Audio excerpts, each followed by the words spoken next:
sorry, your assistant didn't send me all the details that needed to be acquired. So how many of these have you done? This is over 20. 25, 26 maybe, 23. It's in the 20s still. In the 20s? So, yeah. Didn't you start and then you kind of... Yeah, I took a break because weddings and stuff. It's kind of, I don't want to get burnt out. Yeah. It's a big deal, so. Wedding season's over, though. Yeah. Yeah, now I'm just editing and post-production stuff. So I spent 4 hours yesterday for 2.5 minutes of a 8 to 10 minute video. 4 hours for 2 minutes. Mm-hmm. Yeah, we were talking about that, like these people that make like these 45-minute, like YouTube videos. Yeah.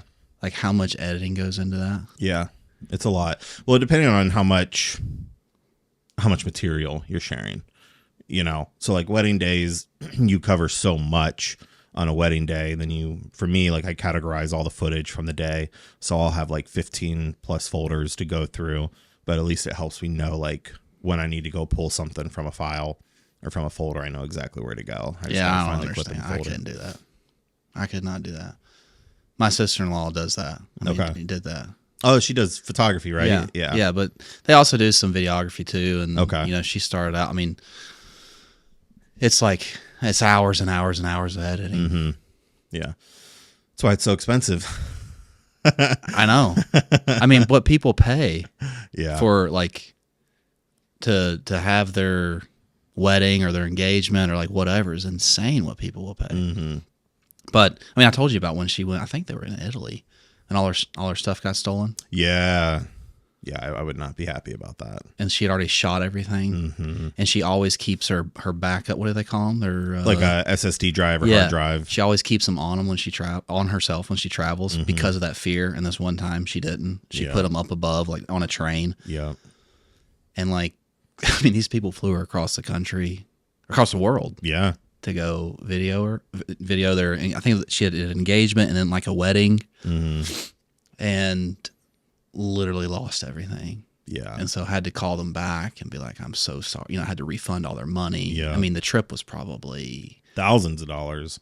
Oh, it's probably north of 10 grand just getting over there. I had to refund them everything, right? Cause, we were talking about like, so we like the Outdoor Boys, right? Oh yeah, man.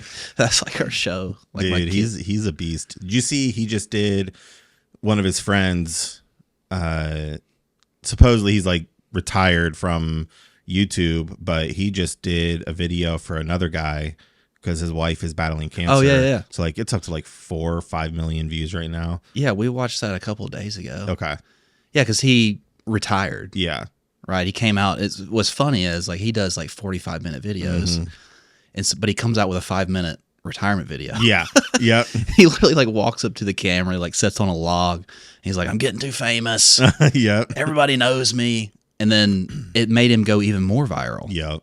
And so I think his son, Tom, he has like Outdoor Tom or something. So he's like helping his kid with his channel. And I think because he even went more viral, like it backfired, like his plan backfired. He's like, I'm going to stop. Yep. And then his views went up, I don't know, by millions. It'd be interesting to see, but yeah, like millions. And now, he's probably like, well, I'm just going to start doing it again. Maybe that's what it is. I don't know. Yeah, I don't know. Yeah, his stuff is really fun to watch.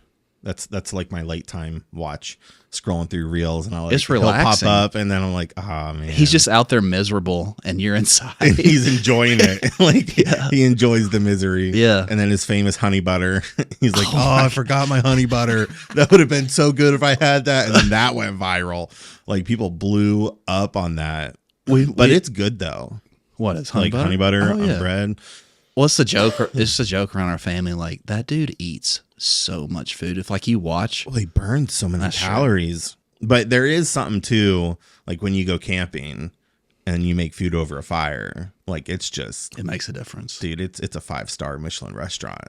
It makes a difference. It's so freaking good. Yeah, there's something about like on the edge of suffering, like makes everything around you better. Mm-hmm. Like if you can find like some little glimpse of like life or like food or like even coffee. Like oh yeah, we were talking about the espresso maker. Like out, the backcountry of West Virginia, like just having a cup of coffee when coffee is so far from you. Yep. Makes so good. Makes a difference. But yeah, he's always eating food, but you're right, he's burning calories. Because he works nonstop when he goes out there. He's building cabins out of wood and building fire beds and super useful stuff. Though I know when I go camping, I'm going to be thinking like, man, I'm going to think of the outdoor boys. Like, what would he do? 100%. Heat up coals and then put them under a bed, stay nice and warm in the winter. 100%. Like, it's brilliant. Yeah. Brilliant. Yeah, I mean, he started out as he may still be, I don't know. I'm talking like I know him. I don't know him at all. But a traffic attorney. Yeah. And then just started making videos because he wanted to hang out with his kids more. And then obviously it turned into this, massive following. And he doesn't sell anything either on his channel. Nope. Which is interesting. He'll mention like a couple brand names of like the equipment he uses. He did do that on that last video. Yeah, to help his buddy out. But yeah, it's stuff like that is always it's in the man's DNA.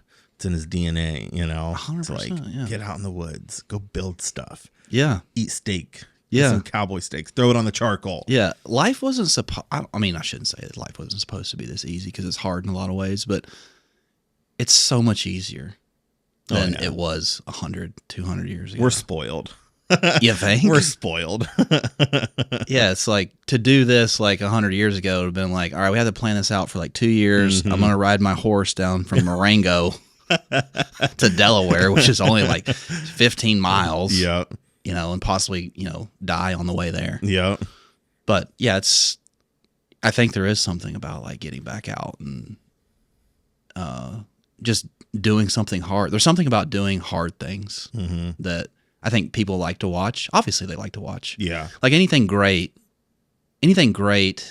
story, movie, athlete, like the root of all those stories are those people or things coming over, like overcoming hard things. And so I think when we go back out there and we experience hard things, whether it's in the woods or it's in business or elsewhere, it's like that's where your character is made. That's like the stories that people want to hear. Yeah. Like you can't even watch a child show. Like my oldest is 7. She's like really in tune to like people's feelings and like situations and like has been since she was like a little child. And I'm not saying she's abnormal. I think a lot of kids have this, or she's unique in some way. I think that a lot of, young children have this. It's just a trait that some of them get, which I think is a great trait, but like very sensitive to her surroundings, like sounds and everything. So like it's hard for her to even watch really, I can't think of the word, like, let's just call it like really simple stories or movies that most kids can watch, because even those stories have like hard things those characters in those stories have to overcome. Okay. Like even if it's like a 2-minute, like they're overcoming the big bad wolf or whatever, and there's like intense music in the background and all this. And so like even those stories have those things in them. And if you follow like the progression up into, let's just call it movies for older people, or young adults or adults, those stories always have a really hard plot. Yeah. Of someone overcoming something. And so I don't know where I was going with that. It's just interesting that we as people are interested in watching things that are hard. Yeah. Yeah, I never really thought of that. Before we dive in, everybody, this is Zach Wilcox, good friend, father of 3. How long have you been married? This year will be 13 years. Okay. And this coming up here, 13 years. Okay. Yeah. All right. His wife's Christine. Yeah. Great family, great people, living out in the country. Thank you. Cool. Yeah. All right, so give me the backstory, where you grew up. What was that like? How you met Christine? Oh, really? Yeah. Where's that contract? Just I don't think what did I sign? You signed your life away. What did I sign? You signed your life away. Christine asked me today. She's like, "What are you guys going to talk about?" I was like, "No, just going to shoot the bucket. Just go talk to Sam." Yeah, life story. Yeah, it's so I grew up. I was born in Greenville, South Carolina. So that's like the upstate of the Carolinas. So kind of just a little bit south of like the Appalachian. A little bit south of like the Appalachian Mountains. My dad was a pastor at the time. My mom was a nurse, and they had me there. They adopted an older brother before then. They had adopted before, so like they had adopted like right before they had me. They were trying to have kids, couldn't have kids. They adopted, and voila, here I come. Sometimes it's funny how that happens. But, and then my younger brother, and then we stayed there just for a few years, and then my dad moved with his ministry down to Florida.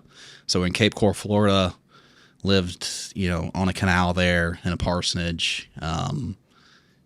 Pretty cool experience. Don't remember a ton because just my age. I think I did kindergarten there or something. Okay.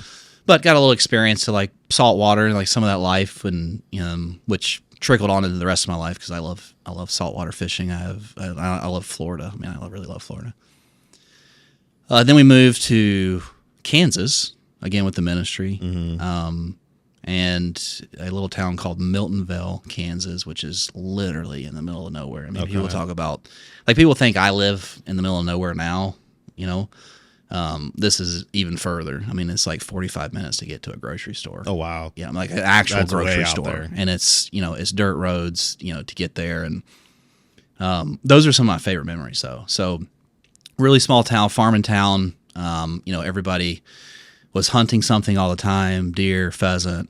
There was, there's cattle farmers and bass fishing in farm ponds and going out late at night and hunting night crawlers. I mean, just almost like the American dream as a kid, for me at least, was there wasn't all this anxiety about us being outside. Mm-hmm. And so we had, because of the town and everybody, I mean, there was like 350 people, literally. So it's really small. Yeah, I mean, really small. And so the town kind of took care of the town. It's really interesting. And like, there's only a handful of kids. The school there, the teachers would teach you, the high school teachers, from whatever your freshman year. Mm-hmm. We played 8-man football there. There wasn't enough kids to play 11-man football. Okay. So like, the teachers would teach every subject. So when you hit like freshman, they were teaching you math, they were teaching you science. Okay. Now, I wasn't in high school then, but that's how small the town was. Okay. It's like, there's a couple teachers and they just teach you all the way through all the subjects. And, yeah. Most of them, again, were like farmers. And then while we were there, my parents actually split up, which was, it's never fun for anyone. It's never fun, especially in your ministry, because that just causes a lot of questions, mm-hmm. right? And so we moved back. My mom and I moved back and my brother and my older brother. My older brother, he struggled a lot, mm-hmm. So he ended up staying out with my dad. And so my brother and I, we moved back in with my grandparents. I guess I was going into third grade, so we moved back to the Carolinas from Kansas. Okay. Moved in with my grandparents. My mom got remarried like fairly quickly. Which was also odd, being whatever age. How old are you when you're in third grade? 6, 7? 5, 6, yeah. Maybe a little bit older. Okay. I don't know. I don't have kids. This is your department. I have kids. They're homeschooled, so we don't really even know what grade our kids are in. But they're in school. You just teach them. We just teach them. It's like, I think you're in 6th grade now.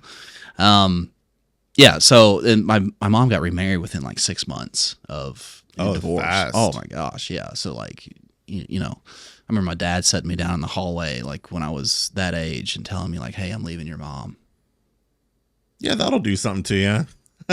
I mean, that's how I did. It was like a hallway like that, She like set me down. He crouched down. He's like, "Hey," he's like, "I'm leaving your mom." And I'm like, "All right." Yeah. And so I had no idea what that meant. Right. At that age, my mom had no idea what it meant at her age, and she's an adult. Like, no one knows what that means. And so we come back to the Carolinas. Mom gets remarried. In like 6 months, I'm moving into some dude's house, right? Yeah. So strangers. And, my stepdad, him and I have a great relationship now. It wasn't always that way. Yeah. But, my brother and I moved in. He had 3 kids, and they got married on the front. Your stepdad did? Yeah. Okay. So he was recently divorced as well. Crazy story. Yeah. Well, the crazy story is... the lady that introduced my mom mm-hmm. and my stepdad, this is wild. I always forget this.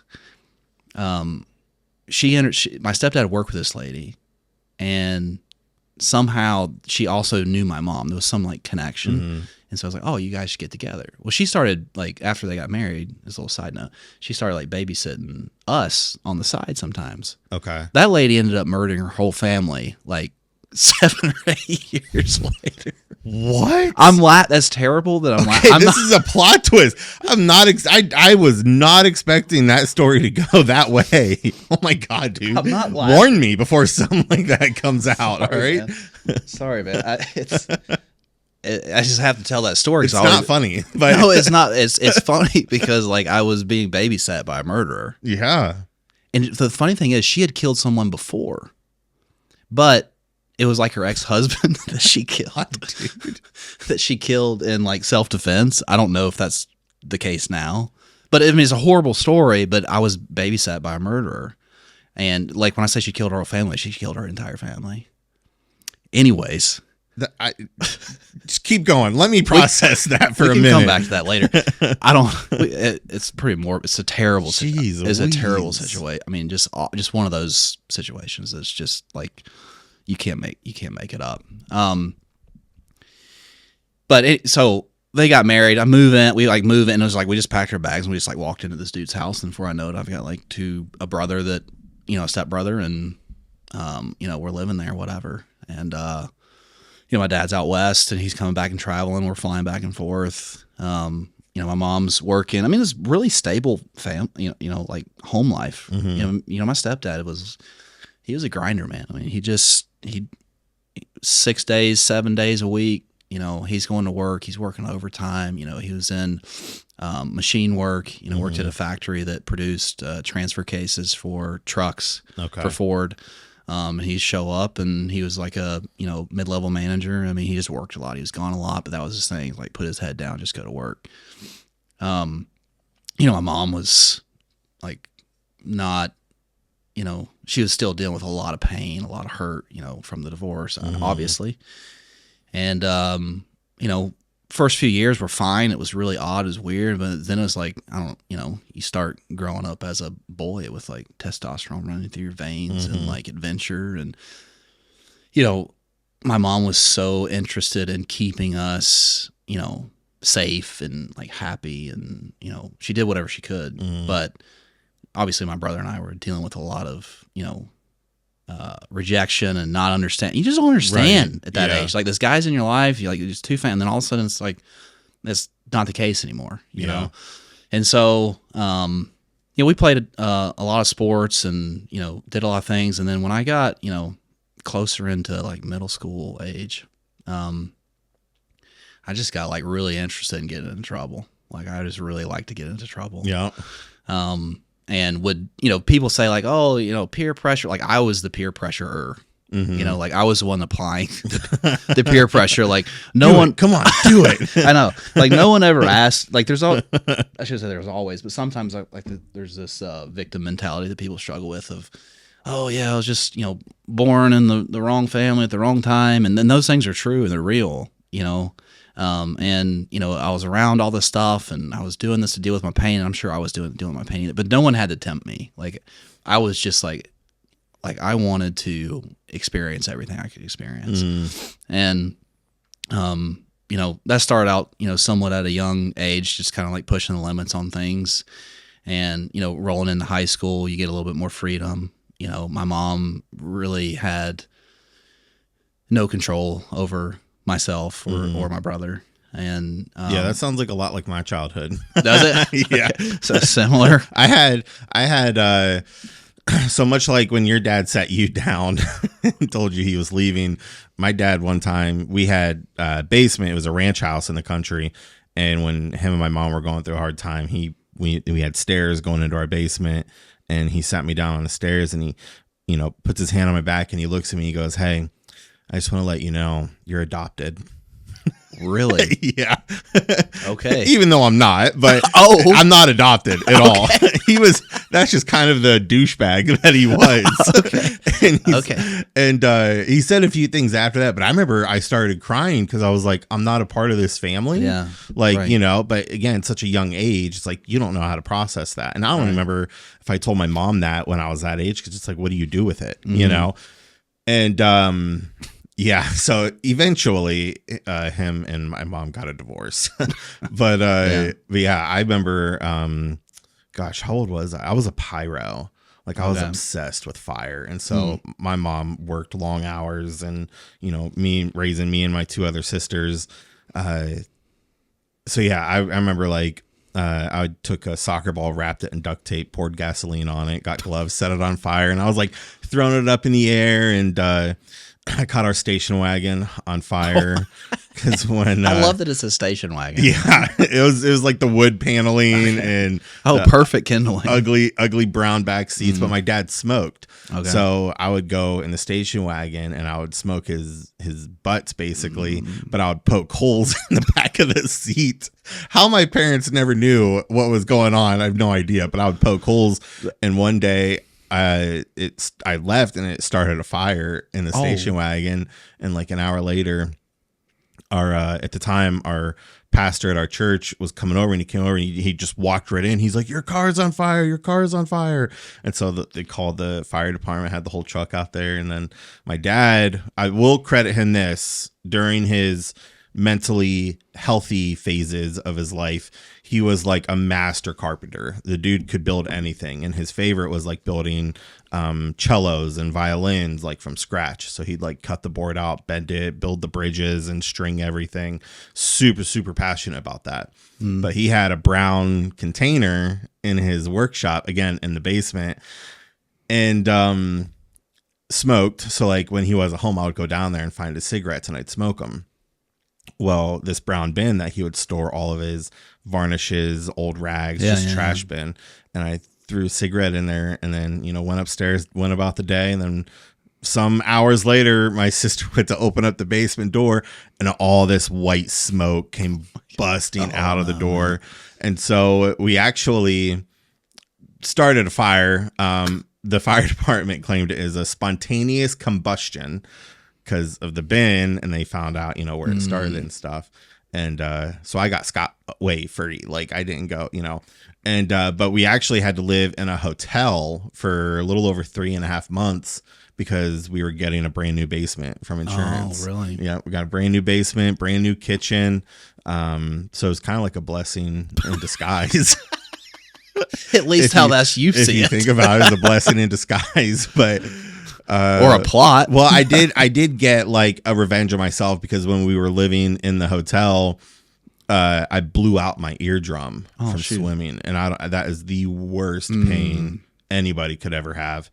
And yeah, that was really bad. But that was kind of like my punishment. I look back now and be like, yep, yeah, I totaled my mom's car. So yeah, she got a new one. Another blessing in disguise, So you're the root of all of her blessings. Oh yeah, 100%. How's the blessing child? Hey man, cheers to single moms. Well, yeah, there we go. Cheers to. Sorry, Mom, I love you now. everything worked out. Yeah. Well, in the country, like, I don't know if you were allowed to do this, but like, if she was getting ready and had nothing to do, I don't know what the thought process was, but we had a somewhat long driveway, and it was just a straight driveway, maybe 60-70 yards long. She would let me drive her car up and down the driveway, like just going like 5 miles an hour. Well, one day I had my friend in the back seat, and I was showing off, so I pulled up, and then I went backwards, and I floored it, and then it backed right up into a tree, totaled it. And my mom still says to this day, like when she came outside and saw the look on my face, she was like, that was punishment enough, because it was like pale white, like, oh my God, what just happened? Yeah. And yeah, she got a better car out of that. So that's good for her. Blessing in disguise. Yeah, so similar. Yeah. But yeah. So anyway. Yeah, no, I mean, it just kind of grew into just what was the next thing I could do. I mean, I was not a great athlete. I was a decent athlete, so I played a lot of different sports. I mean, I played every sport. I played soccer, baseball, hockey, skateboard a little bit. I wasn't very good at that. My brother was really good at it. And then, I had some really good group of friends around me, and then I had some like really bad group of friends around me. Like I kind of teeter-tottered like in between, right? And, a lot of the guys, on the football team that I played for were really solid dudes, and then there was some guys on the outskirts of that, and started messing around with drugs like really early, like 9th grade, maybe even 8th grade, just kind of experimenting with, again, like just searching it out. Like no one, like I didn't show up to a party. It's like there was this weird, like no, where can I find some drugs? Like I don't even know where the thought came from, you know? Yeah. And, ended up having a really difficult, high school. High school was really difficult in a lot of ways, you know? Yeah. And, got arrested a couple times for just like minor stuff. My dad had moved back at this point. It was mainly like smoking weed and, over the counter pills and things. And then it led into, like serious addiction with, cocaine and opioids, at a really early age, and ended up getting kicked off the football team. I remember my mom, picking me up from school in the middle of school one day. Because I hadn't told anyone, but I decided I was going to be like a pot dealer. Like that's what I decided. I was like, this is what I'm going to do. I'm going to sell pot. Yeah. And me and some of my buddies. So we went and and where we bought, where I grew up was like you had to drive like 45 minutes to buy drugs because there was no place to buy. I mean, it was a dry town. This was in a town in South Carolina, so it was bigger than the town in Kansas, but a lot bigger, but still a very small community compared to most places. So, maybe half the size of Delaware City or something like that. So, but anyway, so you'd have to drive, and so we would like drive these super sketchy places in, the largest city around us was Greenville, South Carolina at the time. And you're going into the ghetto, and you're dealing with, people are getting robbed when they're there, and a couple white kids pull up in a vehicle, like they know why you're there, and like you're getting swarmed to, try to sell you stuff. So, anyways, we had saved a bunch of money. I decided I was going to be a pot dealer, and so I get picked up at school in the middle of the day, and my mom picks me up. I'm like, what is she doing here? And I don't know. Maybe I'm in 10th grade at this time. I don't know. 11th maybe. And she's like, you're coming home with me. I'm like, all right. And so they bring me home. And they bring me into their bedroom. And this is like the most amount of weed I'd ever bought. And so I was like super proud that I was able to acquire this amount of weed.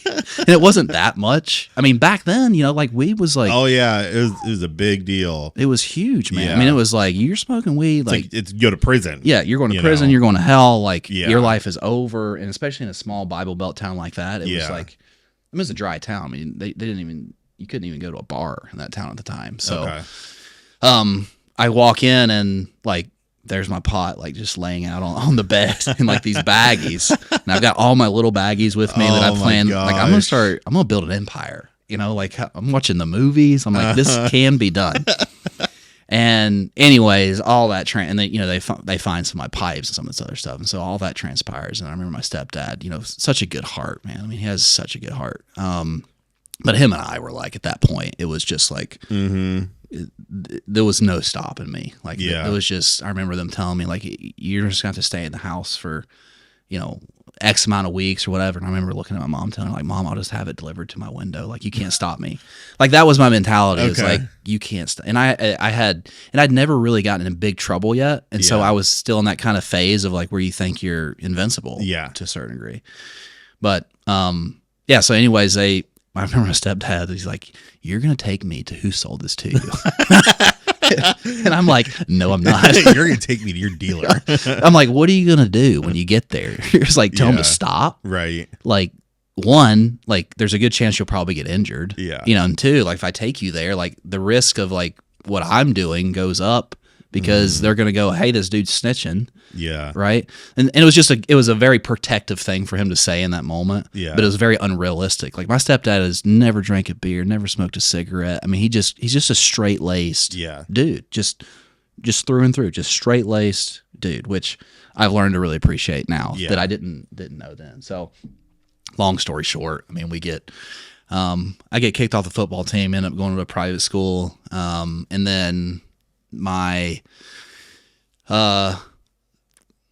11th grade year, I'm still doing drugs, going down that road. Life's not getting, I mean, I'm stealing stuff to start to provide for like my addiction. I mean, it's bad, like it's the story that so many people deal with and so many people haven't made it out of either. I mean, it's the fact that I never OD'd, or, really got in a serious. I mean, I wrecked cars. I mean, one time my dad found me in the back of my vehicle, like on a mountain highway. Something woke him up in the middle of the night, and I had flipped my truck over, and I was literally in the back seat of the truck, and he got up like 3 a.m. and just came and found me. Dang. So stuff like getting in fights, stuff like that, and then as that stuff was going on, we were actually leaving my drug dealer's house. It was on a Sunday morning. We'd been out partying all night with my buddy. That is kind of a crazy story, but we're coming back from my drug dealer's house on a Sunday morning, and we're in Greenville, South Carolina. We're behind like this grocery store. We used to take this little shortcut through the back, and that's when everything changed. Like I don't know how to describe it. I've tried to put words to it, and I'll do the best I can, but like out of nowhere, like the Holy Ghost just came in the vehicle, like immediately. And we both, without talking to each other, we both started repenting, like out loud. Wow. Like prophesying. I didn't know what prophesying was. Mm-hmm. I mean, I grew up in a very traditional, Wesleyan style church. It was a great church, great Bible church. I'm the fourth generation of theologians. Like my great grandfather was a pastor theologian, actually here in Ohio. My grandfather was, my dad is. And so, but we didn't know anything about the Holy Ghost. Mm-hmm. We didn't really talk about that. And I didn't know what it was either, but it just came in the vehicle and we started repenting, like just out loud repenting, like just crying, That's repenting. cool. Yeah. I mean, it was more than cool. It was, and I remember like getting home. My dad lived on a church camp, kind of back up on a mountain there. He was back. He was going through restoration with the church, from the divorce and everything. And I remember just pounding on his door. He opens the door and he's like, "What's going on, man?" I'm like, "I just gave my life to Christ. Like, I'm free. Like, I'm not an addict anymore. Like, I'm going to preach the gospel. Like, I'm going to do the ministry." Like, just started just prophesying over my life. I didn't even know, and obviously he's like, at this point it had been, I don't know, 11 years since the divorce. A lot of restoration has happened at that time between, just all of it. Him and I, maybe not so much because I was so rebellious still. But so he's obviously ecstatic. I go tell my mom, they can't believe it. Small town, right? So everybody kind of knows, like I'm the guy that's running around town causing trouble, along with some other guys. But I was, relevant enough in some of the sports that like some people like knew who I was or whatever. And so I remember going to the church. Dad's like, "Well, let me get you to the church." So I go meet with the pastor at the church, and Dad's like, "Tell him what happened." And so I just started just like professing everything that happened, and I didn't know it at the time, but I was like really prophesying over myself. How old were you? I would have been 17. Okay.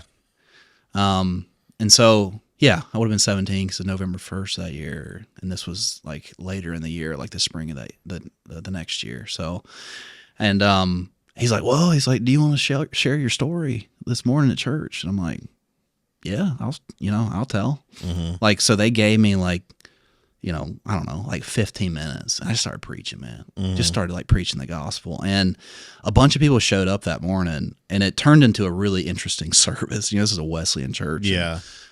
I'm just prophesying like what I'm seeing, like what I'm feeling. And the only way I know how to describe it was, it was like, there was a sovereign thing that the Lord did in that moment to where for about 2 weeks, it was like I could see everything. It was just like the complete veil was like pulled back, and I could actually see like everything about people's lives, about situations.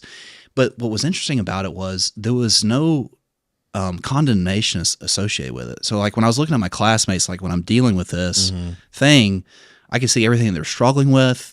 When I say everything, I saw a lot. I shouldn't say I saw everything, but I saw a lot, like abnormal amount to what I would compare to what the Lord shows me like today. And I didn't understand all that, but there was so much compassion associated with people's pain, even if it was self-inflicted, like, making bad choices or whatever it was. And we can come back to that later because it's pretty interesting how that kind of all played out. But so obviously people were responding to this because it's not me. It's like the Holy Ghost was like just like resting on me. Yeah. And I was just sharing. So people that morning like got saved, gave their life back to the Lord, like, whatever. Well, the pastor liked it so much. He's like, hey, would you want to come back tonight? Because those churches, you have Sunday morning, you have Sunday night, and then you have Wednesday. Yeah. So, so I come back that night. Well, word had got out from the morning what was going on. Yeah. And so like the church fills up. Like my old football coaches show up. Okay. Old football players show up. This is a small town. Yeah.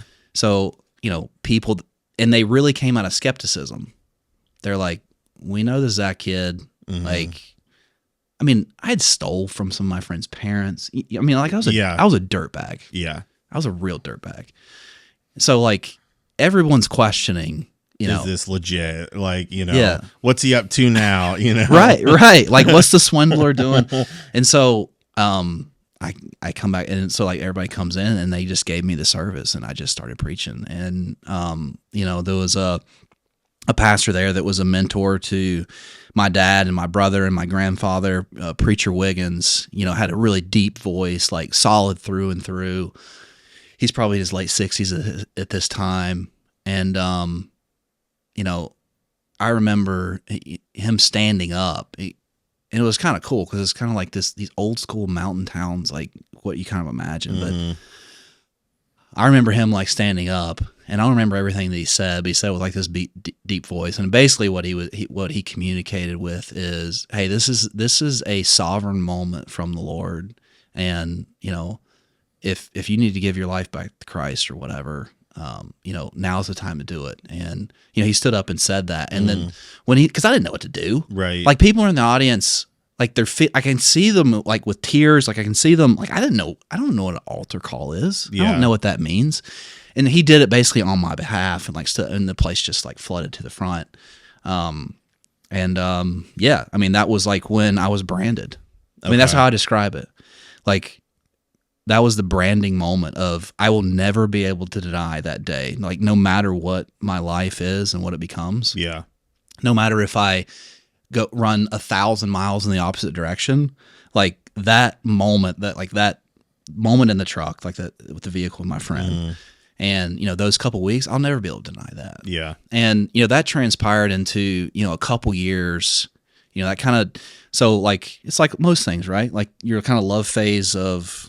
Like a new relationship. Like you have this like really intimate thing that's going on, and then there's this life happens, and like it's like, well, was that really real? Like what really happened? And we saw a lot of cool things. I mean, I was still doing ministry with my dad at the time. He was still involved in the church, and a lot of people, but there was no framework for what I was really experiencing, because my dad didn't really understand it fully. There was no churches around that could go, oh no, this is like the Holy Ghost. And then I started dealing with like, what is something wrong with me? Like, am I off? Then I had, obviously other ministers and stuff coming to me, well, maybe you shouldn't, do this or do that. And I know a lot of it was out of a good place. Right. Of them trying to probably help protect me. And I'm sure there was some malice in some of it too, of people feeling, threatened by their ministry, whatever. Right. But, so then it just kind of like dwindled off, and I, that next year, it was a year or so later, I started getting back into similar stuff again. And then you really start to question, right? Yeah. And this is the similar stuff like. Yeah. Started smoking weed again. Okay. Yep. And like, this is stuff that people really deal with. And this is something that I've really dealt with is, how could you ever go back? Right. Like, how could you have that moment, those experiences, see those things, and like, how could you? How are you not? How is your life just not set straight at that point? Right. And, and I don't know a lot of people that's really what happens, where like they have this type of encounter, transformation, and they never struggle again. Right. Like, I think a lot of people put that persona on, and it's not me saying like, oh, it's an excuse for just to live how we want, because it's not. But I think there's some people that probably have, but it's not my story. And I've had to get comfortable with that. Like, hey, I've failed a lot. Yeah. And I'm going to fail again. And what I need to like learn how to do is like be okay in my failure and pick myself up and keep going, because, my brain is not even fully functioning at this age. Right. And so then I start questioning everything, right? Like, was that the Lord? Whatever. Well, it's like 3 or 4 months later, I'm at this dude's house, And well, hold on before you get into that. I think that's interesting because I know even like when I was growing up, like the church I grew up in, and I think it was at that point in time, that was the culture of just Christianity, is like delivering this level of excellence. Like even like I remember even when my mom and dad, when I'm 10, 11 years old, like I can sit here and remember back then just how quiet they were in their marriage when they were having issues. Like they wouldn't bring it to the church. They wouldn't, talk because there's that feeling of shame, or, there's that feeling of, it's not conviction, but it's like, oh, we're messing up. So there was like this persona of live your life so righteously that you don't have to talk about your struggles or issues, and luckily the majority of that has changed over the years with Christianity in churches, but I'm sure there's still some areas where it's like, no, they still expect that certain, like, keep your problems your own. You know what I mean? Yeah. So, but yeah, I think that's one of the interesting things, because one of the things I really like doing is like remembering. Like that's where grace comes in, when you're able to remember and not feel that shame or feel that condemnation, because grace takes over. But like I remember growing up I was nowhere near a good child. I was a troublemaker as well, but it was always interesting. I can look back and just remember certain situations. It's like, Sam, come on, buddy. Like, what are you doing, dude? Right. Like, stop being a douchebag. But yeah, I think it's just interesting, when people have like those aha moments, if you will, and then it kind of like dies down. But I think people, like, I can think like in moments that I've had in my life, and there's this excitement, there's this raw like attractiveness to it, but then it kind of fades away, and people kind of like lose their excitement over. They lose because when you had that aha moment in the truck, it's like, how do you distinguishedly share that to someone and have them feel and experience like the same thing, because you want them to be like, this is incredible. Right. But it's yeah, I don't know where I was going with that, but yeah, I like, it's just always interesting to me to see or to remember like those things, and then you go back into like, you make mistakes, there's failures, and but I think that's kind of the whole goal, is like how focused can you stay, or how determined can you become to like keep those memories, in your heart, if you will, or in your thoughts, to keep progressing forward and to keep, making right choices and stuff. Yeah. For me, it's like, I think about it every day. Yeah. Like I really do. I can't verify. There's no way I could verify this, but I probably think about that moment just about every day, even when I was still struggling. Right. Because for me, it was like that branding thing of like, hey, I've had an impression from something outside of this world. Yeah. Like something that I can't explain to you. I can't explain. It's foolishness. Like, and that's what Paul said. Like he's like, I chose the foolish things of this world. Like the Lord chose the foolish things of the world to confuse the wise. It's like like the gospel is foolishness to a lot of people if you don't understand it. And so like that, and that's why I call it a branding. It's like, it's something that will never be removed from me. It's like, like if I walked out here today and I'm walking away from my family, the ministry, my church, my job, whatever, and I'm just going to go be a heathen, like I could still go do that, but that impression will never leave. Right. And I think that's like when you say like remembering, like that's like remembering, like, no, okay, here's what that day meant to me. Here's what he did for us, all these things. And so, now I'm dealing with the real conscience, which is like, before I was like, I almost had no conscience. Like I never felt bad about really anything that I did. And now I've got this thing, I've got this experience, I've got people that have experienced me in that, that kind of area that now are kind of hold me accountable. And, not long after that, ended up having, and really what it sums up to is over the next, 18 to 24 months, even though I kind of went back into, not fully, but kind of was back into my old habits, I was still having some of these weird experiences. And to the point where I was getting, prayed for, like delivered, of stuff. I mean, just the stories that I can tell you they're unbelievable, which is why I don't share them a lot, because they're just unbelievable to most people. And some of them, like I probably will never share, because it's just not worth sharing. But those were other, let's call it branding moments that I had of like, no, here's another moment, and it was like the Lord was like really pursuing me, to help me. And then the last one, I'll share, and we can move on to something different, because this is like where my life really starts to take some sort of progressive shape in a positive way. Is I'm about to sign up for the military. It's the height of the Iraq war. I still don't have a whole lot of direction, right? But at least I've got enough direction. Like, I'm all right. I'm gonna go to the Marines. Like, my dad was a Marine. There'll be discipline there for me. Right. Structure, like all the things that an 18-year-old kid like with needs, right? Without a dad really around, all those things that they need. And so I'm, the recruiters, obviously, if you've ever been involved like with military recruiting, I mean, they're like salespeople. Like, so they're on you. They're showing up to your house. They want to meet your mom. They want you to sign the papers. Oh yeah. And I was a month or so away. I went and took the test to pass and all that. And, I was a month or so away from, actually signing the documents. And then in August of that year, maybe it was August, September, that time frame could be off, but, I was set to be like, go to basic training and, do all the stuff. And I'm with the same guy this is like 2 years ago now. Like, we were friends off and on, but I'm with the same guy again. And we're driving to Greenville. And at the time I was training horses. So like, when I say training horses, like low level, like trail riding horses. Like my friend had a barn and we had a couple horses and we'd bring them in. But we were trading lawnmowers for horses. Okay. It was pretty redneck. So we were always in like, cowboy boots and, smell like horse shit. And like, it's just what it was. And so it's a Sunday morning, same thing.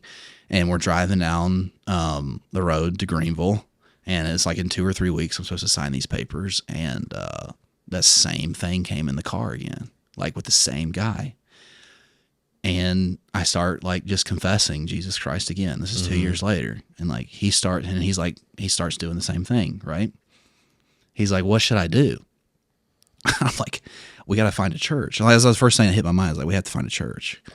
I always, like, anytime I was ever struggling, like thinking back, I would always just go to a church. Like, that was like I don't know why, but I was like, if I can just get inside of a church building, I don't know why, but I was like, we got to go to church. It's Sunday morning. So he whips in. I was like, which one? He's like, that one right there. I was like, never been to this church before, different side of town. So we pull into the church, and we get out, we're walking in, like the service is about to start, like, and it's a big Pentecostal church, like traditional Pentecostal. So we walk in, there's like a greeter, suit and tie, and he's looking at us like, how can I help you fellas? You know what I mean? And I grab him with all his passion. I'm like, I need to see your pastor. And he's like, well, hold on a second. You know what I mean? Like, why? Like, what's going on? Like, if someone walked in, like, we deal with those situations sometimes. Like, well, wait a minute. What's your name? Where are you from? Right. Let me pat you down real quick. Right. 100%. And so he's like, ask me, he's like, why do you need to see my pastor? I'm like, well, I need somebody to pray for me. Like, that's the only thing I think. Is like, I need somebody to like lay hands and like pray for me. And so he's like, all right. He's like, you can't see the pastor right now. Like, the church is about to start. He's like, but if you go in through those double doors and sit down, he's like, I'll see if we can get someone. It might not be the pastor, but I'll see if we can get someone after the service, sit down and like, pray with you. And so I'm like, oh, whatever, dude. It's like the amount of just like whatever zeal I had in that time of my life is like, I didn't care. It's like, whatever. Like, I'm going to figure this out. So like, I go in and we walk in like these big double doors, like, it's all pews, but it's like big pews, big stage, beautiful church. I don't remember how many people are there, maybe a little bit larger than Northgate. So, 400 or 500 people are there. So Joe's like, where do you want to sit? I'm like, I want to sit on the front row. He's like, all right. So we like walk up and everybody's like, we're like walking down the aisle. Like, I probably still have horse shit on my boots. Like, we're walking down the aisle and like we sit down like right on the front pew, and I'm like on the edge of my seat, like just on the edge of my seat, just thinking about, all, like I'm just feeling it. And I'm sure you've had these moments, but it's just like, man, I could feel the love and the conviction, Yeah. without condemnation. Like that was the biggest thing that I learned from those times. Like there was so much conviction, but there was so little condemnation. But this lady, big organ, like she hits the first key on the organ, and it was just like I threw myself onto the altar. Yeah.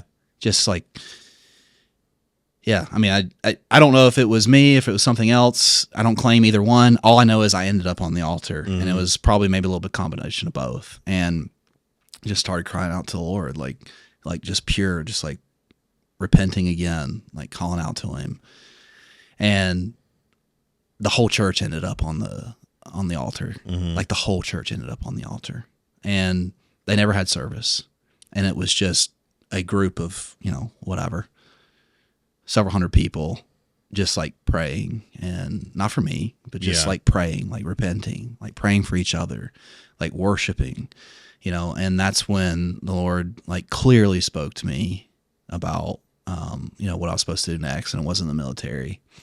And I left that place, went home.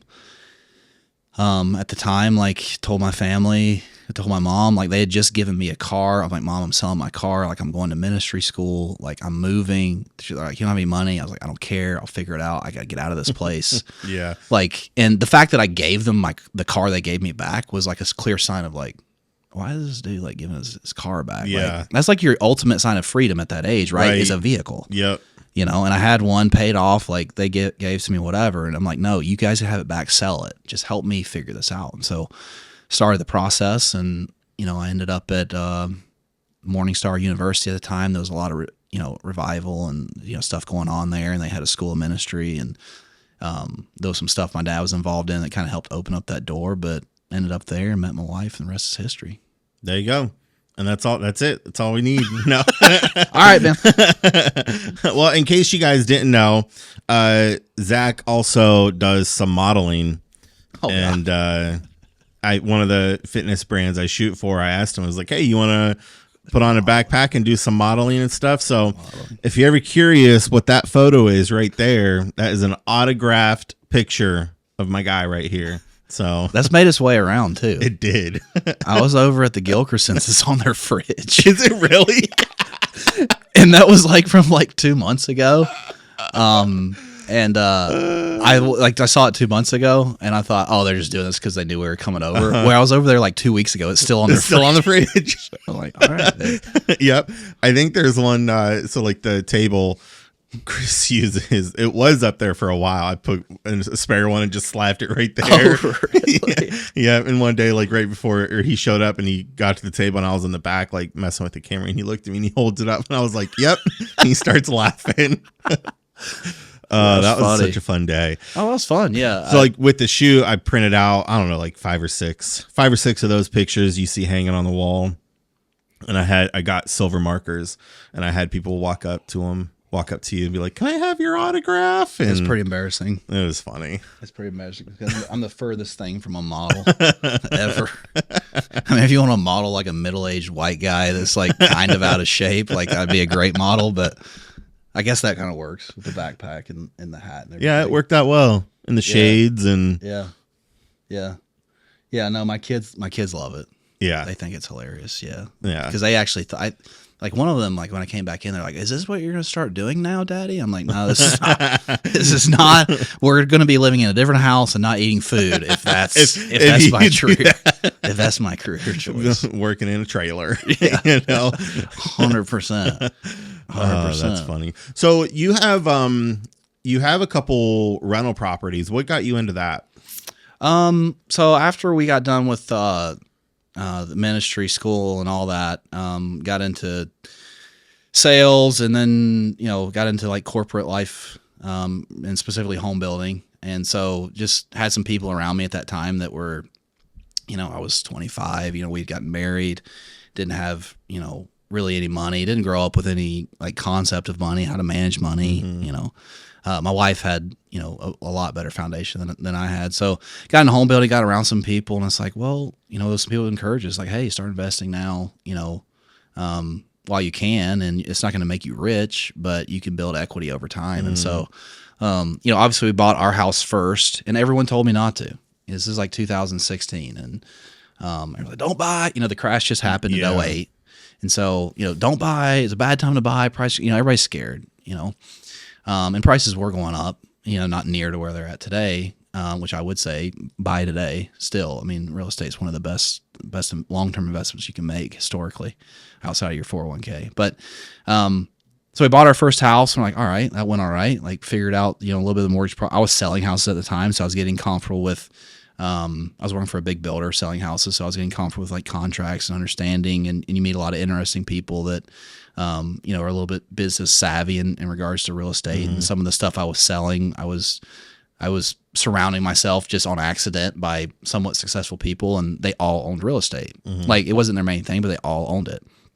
And so, we started reading some books, cracked down on our finances. At the time, like, we were doing like a little bit of the Dave Ramsey thing and just thinking, because I watched, a lot of people around me that older people that, were retiring and they didn't have anything left, right? And they're retiring on pennies and Social Security, and they had decent careers even, like not making a ton of money, but making enough where you think they could retire, and they could. And we just thought, hey, we don't ever want to be in that position. So, we bought our first rental property for $50,000, the best investment to this day that I've ever made. Should have never sold it, but we bought it for $50,000. Again, everybody told us don't buy it. It's a piece of junk. It was.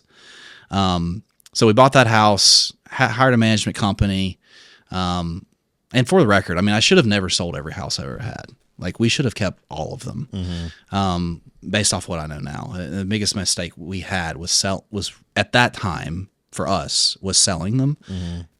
To everyone else, it made sense, but now looking back, it's like that was the wrong thing to do. Low interest rate, prices were way down, way down. Like, so bought that house, and then we ended up moving to Ohio, and from the Carolinas. We were in Rock Hill at the time, and moved up here, and that rental property was like performing really well. Again, we weren't getting rich off of it, but it was building equity. We're making a little money. We're getting used to it, and then. We purchased another one up here after we moved into that one. And we still had that one in the Carolinas. And then we ended up buying another duplex in Delaware. And then that started going really well. Well, in the middle of that, we decided that we were going to build a house, the house that we're in now. Okay. So that was because kind of like the peak of COVID. Yeah. But so we bought that piece of ground, started building that house, and then we got an offer on the house in the Carolinas that we bought for $50,000. We got an offer for somewhere around $170,000. So it like tripled its worth in like 3 years. Which we still should have never sold it. But out of a little bit of fear of us building the new house and, needing cash on hand for all that stuff, we were like, oh, maybe we should just sell it. It was in the Carolinas, whatever. So we sold it. We didn't necessarily need the money at that time. We ended up reinvesting it. But I mean, we had a house in the Carolinas for $50,000 that was today is probably worth $250,000-$300,000, and we bought it for $50,000. Didn't have to do anything with it. So a lot of people say, "Oh, that was a great cash return on that investment," which it was. Yeah. But at the same time, it was like we bought it for $50,000. The interest rate was like 2.75. Wow. It's worth $250,000-$300,000 now. What's that house going to be worth in 10 years? Right. It's probably a $500,000 house. $500,000, and we just left all that equity on the table. So excuse me. So that's how we got into. So after that realization of that, excuse me, we're like, we have to amp up, us buying real estate because it's a long-term solution for us. Yeah. Yeah. That's cool. So how many, you have the 2 duplex, and don't you have another? So right now we only have 4. Okay. And I say only because we should have a lot more. Yeah. Just because of us buckling down and doing it. Like the 2 houses that we bought, we sold another house that we had here that we should have just kept as a rental. That's when we started doing Airbnb. We actually started Airbnb at our own house that we lived in first. Okay. So we do have an Airbnb here. But we got into it by Airbnb in our own house, which was a great location close to downtown. It's a great house hack. I mean, if you don't have kids, I mean, you can still do it with kids, but if you don't have kids, you're crazy not to Airbnb your house, especially when you go on vacation. It pays for your vacation. Right. And so we just had a whole system. Like if we were going on vacation, and we did it times when we weren't going on vacation too, but we'd put our house up on Airbnb. We'd lock everything up. Everything is clean. Somebody would book it. We would leave on vacation, and the Airbnb would pay for our vacation. But yeah, so we only have 4 right now. We're looking to acquire another one. Like right now, we just finished one. And so what we're doing now is we're looking for properties that need a lot of work. It's hard to get equity right now because prices are so high and there's still so much demand. Yeah. That if you're buying a turnkey rental, you're probably paying like top dollar for it. And once you close on that house, you're not going to have any equity in it. Now, today, you're not going to have any equity in it, which that's okay. There's nothing wrong with that too. I mean, everybody's business model is a little bit different. Yeah. We're just in a position where we're buying them, rehabbing them, pulling a loan out on them of the equity, and we're still leaving equity in the house. And then we're taking that cash and going and trying to buy, more. So it's all separate from our personal. It's a little bit riskier because, I mean, even though we're paying cash for the house now, we're still taking a mortgage out on it. Yeah. But it's just the way that we go. A lot of people argue that's a bad way to go. A lot of people argue that, hey, that's the best way to go. But that's just the way that we're doing it right now. So we would like to continue to do that because if you buy one that's turnkey, it's really difficult to get any type. You're kind of stuck. Yeah. Until you save up enough money till you can go buy another one, have the down payment for another one. Right. Versus if you buy one, I'm making this up, for $50,000.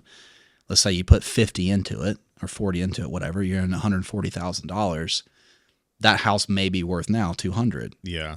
So now you've got $60,000 in equity, and you can pull out, 70%, 75% of that out of a mortgage. Right. And you're still leaving some equity in it, but now you've got, $120,000 cash in your bank with a renter in that's paying that rent. So they're paying their mortgage for you.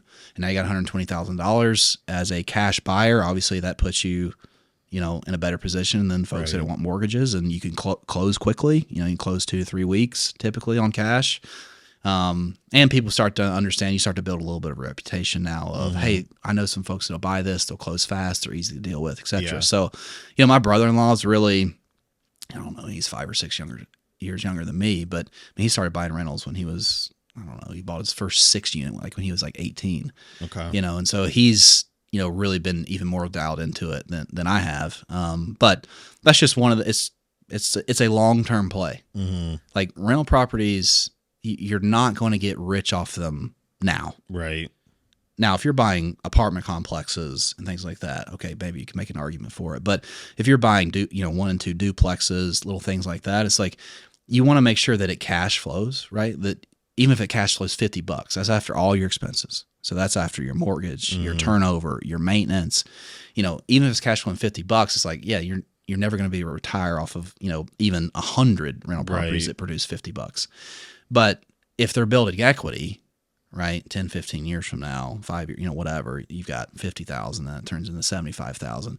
Then you start selling those off and you start buying bigger properties, like, apartment complexes and things that you can really start to build, your net worth to a point of like where you could actually step away from some of the other things you're doing. So all the successful people I know, and I'm around a lot of really successful people in real estate because of my day job, they all own real estate. Yeah. So it's like, I don't need to reinvent the wheel. Yeah. Just do what they're doing. Just go do what they're doing. Yep. Yeah, That's cool. It's all laid out. That's cool. So, I know before we started, you were talking about you went hunting and you got a doe. Have you, and I'm sure you've done pheasant hunting. Do you have any favorite hunts? Hunting? Yeah. Yeah. All of it. All of it? All right. That works. No. That works. I mean, probably my favorite is waterfowl hunting. I mean, that's like my favorite. What is waterfowl? Ducks. Oh, okay. Ducks, geese. Yeah. I mean, that's my favorite. It's because of part of my adrenaline junkie. I mean, it's like whitetail hunting it's slow and long and cold. And a lot of sitting and waiting. And I'm not very good at it. Yeah. Like I can kill some deer. My wife laughs at me. Like I'm just not very good at it. Yeah. I'm okay enough to know my way around the woods, but I'm not these guys where you're going to like walk into my house and you're going to see 200-inch bucks like hanging all over the wall. Like it's just not. And I don't really know why I'm not good at it. My wife will tell you because I move too much, which I do. Like I wiggle too much. But waterfowl hunting, so deer hunting is like really slow. I still do a lot of it. I still enjoy it. But waterfowl hunting is the best because it's so action packed, man. Mm. Like if you're on them, if you find them. If you don't find them, it really sucks. But one of the main things I like about it is like you can have conversations like this while you're waterfowl hunting. You don't have to be super quiet. Like you can move around. Mm-hmm. You know, you're out there with your buddies. It's like a group activity. Yeah. Like other hunting, like deer hunting, like you're super isolated. You're sitting out there for hours. And so the fact that there's like there's always something to fidget with too, like waterfowl hunting. So you're always like messing with your decoys. You're always, you know, if there's a dog involved, like you're messing with the dog. Like you're always kind of doing stuff. You're calling. And that's the other thing is like when you see a group of waterfowl, you know, say it's a group of, 30, 50 ducks, whatever, and, they're headed one direction and you start quacking at them and all of a sudden you see them like, their heads turn, like a greenhead, like a mallard. You see his head turn in the air. Yeah. Kind of starts getting that crazy side eye and then they start circling and then you're like hunkering down and they, kind of set into your decoys and you start blasting off on them. There's no feeling in the world like that. Yeah, that would be fun. Oh man, it's so cool. I mean, you're out there at, 3, you're getting set up. I mean, that's the thing about it though, is which I don't do it as much as I used to is because it's so much work. Mm. I mean, you have to drive the night before and find the ducks. Like you can be in a 50-acre field where you saw 500 ducks the day before. Yeah. And if you don't set up exactly where those ducks want to land in that field, they will fly over you and all of your decoys and go land, 50 yards on the other side of the field. Okay. And you're sitting there, with what in your hand going, well, this is over because you can't just pick up all your stuff and just move it over there, right? Yeah, because you got your decoys and then your decoys, you're blind, your people, right? Yeah. And so, I mean, sometimes there's opportunities to reset, but yeah. So, but if you find them the night before, and you find them in the right spot of where they want to be and where they're going that next morning, like what pond they're feeding in or field they're feeding in, then you're pretty sure, like, all right, you're going to be all right. Yeah. And so you're going setting up at 3 a.m. with like pretty high anticipation of, hey, this is going to be a pretty cool hunt, which I've been on, a lot of those and they're great, man. It's just ducks are cool. They're coming. I mean, they fly thousands of miles. Yeah. Mallard. Oh yeah. They fly all over. Yeah. I mean, all the way from Canada and they go, some ducks that go all the way down to like south of Mexico. They might even go further than that. I'm not a migration expert, but they're just cool. They're cool animals. It's a really, I would say the community is kind of cool, but it's actually, it kind of is, it's kind of not. Like the duck hunting community is really competitive. Okay. Because it's really competitive because there's not as many places to access like really good waterfowl hunting. And so you've got, everybody's competing with like finding farms because they move around so much. It's not like you can just go like, oh, there's water and I saw ducks here yesterday, so they'll be here tomorrow. Like, that may be true in some areas for a little bit, but most of these guys that are killing like a lot of ducks, like they're going up and knocking on doors and, and a farmer might have, 3 or 4 people in a day, different people knock on their door and say, hey, I saw ducks in your field last night. Can I go shoot them? And then if you're hunting which I feel like today would be a lot more harder to find people that say yes. It is to that. Just like deer hunting, like people just don't, especially now today, people don't want other people on their land. No. You could be walking through and they're like, get off my land. Yeah, because waterfowl hunting, especially if you're like a field hunt, is very invasive because you're going to take 2 or 3 trucks out there. You're going to have a trailer. Oh, yeah. You're going to have a 4-wheeler probably. Yeah. You're going to have, 200 or 300 decoys in the back. You're going to be out there at 3 a.m. So yeah, it is. And then you have the whole public land thing where like people are like shooting each other and it's like getting out there the night before. I mean, I got a buddy that he hunts public and he'll go out like on opening day, like he'll go out the day before and set lights all through the swamp to make it look like there's a bunch of people out there. So when people pull up at 4 a.m, they're like, oh shoot, my spot's gone. It's just him. Yeah. He's got like lights spread out. Smart. Yeah. Smart. And he sleeps out there, and luckily I have a good enough relationship with him where I'm like, dude, I'm not coming out there at the night before and eating cheeseburgers with you and sleeping in a swamp. Like Yeah. I'll pay for your breakfast the next morning and I'll show up at 5. Right. Yeah. So, but yeah, waterfowl, you know. So with waterfowl, weird question. Is it only the internal meat of the duck that you can eat, or can you like deep fry their feet and eat them? I've never deep fried their feet. I mean, their legs I definitely eat, you know, like chicken wings. Yeah. Yeah. The actual foot itself, the paddle or whatever you call it. No, I've never eaten a duck. It was just a weird thought. I was like, I wonder if you could eat I mean, you duck feet. can. I mean, I'm a proponent of like, you can kind of eat anything. Right. Yeah. But yeah, I mean, Add a little salt, a little bit of pepper. Yeah. Flavor. Yeah, 100%. Yeah. Yeah, dip it in some barbecue sauce or something. Right. Yeah, or some ranch swirl it dressing. around. You Maybe know? I'll start serving my family duck feet. What is it? Yeah, what is it? I mean, my family would probably eat it. I mean, that deer I killed on Monday. I mean, Monday, my 7-year-old's out there holding the front legs. Yeah. And she's like the girliest thing you'll ever be around. And like, I'm gutting the deer out and she's asking questions and stuff, so they probably would eat it. But like a mallard duck is one of the larger ducks that you can harvest. And, you know, I mean, you get a small chicken breast off of them. Okay. You know, like, Is the breast meat the best meat for Yeah. a duck? Okay. Yeah. I mean, it's, I like a mallard, you know, there's maybe like a green wing teal. I mean, that's a green wing teal is a lot smaller duck, but that meat, it is a dark meat. Okay. Most people don't eat it though, or like to eat it. I shouldn't say most people. A lot of people are weary of eating it, or they've tried it because it tastes really gamey. But one thing that I've, you know, not being an expert in this field, but I've been around it a little bit, that I've found to be true is most people, when you overcook game meat of any kind, it tastes more gamey. Yeah. So if you undercook it, like a duck breast should be served like medium rare. Yeah. Like if you cook it more than medium rare, to me, it starts to get like a little gamey, a little chewy. That's the same thing with like the backstrap off a deer or the loins or, you know, any other, you know, maybe a turkey, not so much. You want to cook that all the way through for the record. Make sure you cook your turkeys through. But yeah. 165 internal temp. How'd your turkey came out great? Oh yeah, man. That was so good. I was so worried too. Really? Cooking for all Was you that your people. first one? Yeah, that was my first one. Hey, you did a nice job. Yeah, thank you. You cooked it here? Yep.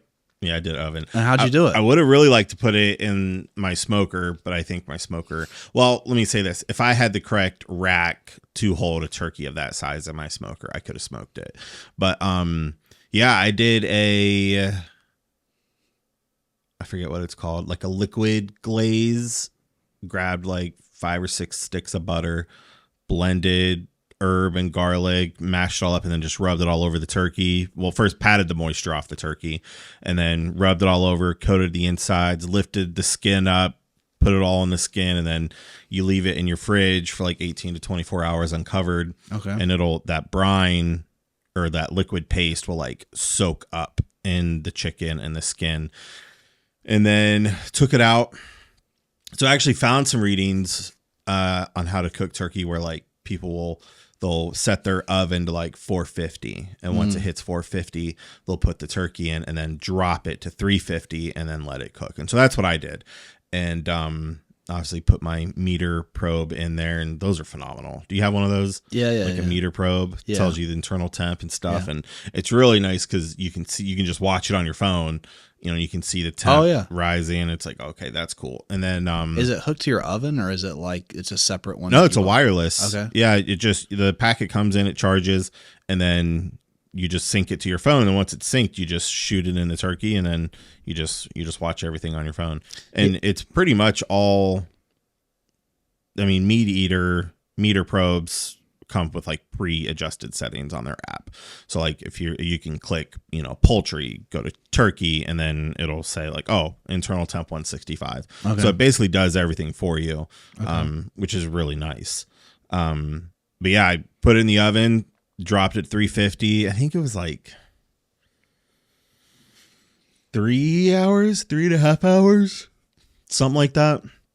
And because I only have one probe and I have like an analog thermostat, and I was like, oh, I gotta check like the leg meat to make sure that it's cooking well and it's not overcooking it. So I stick this metal prong, open it, stick the metal prong in its leg, and the gauge goes up to like 150. And I was like, okay, we're good. I take the sucker out and juice just squirts out of it like crazy. And I'm like, yes, it's not going to be dry, That's the ultimate, right? 'Cause you don't want it dry. Oh, yeah. And I think it said the last hour is when you want to baste it, and I'm like, I don't want to do an hour, so like I'll wait till like the last 30 minutes.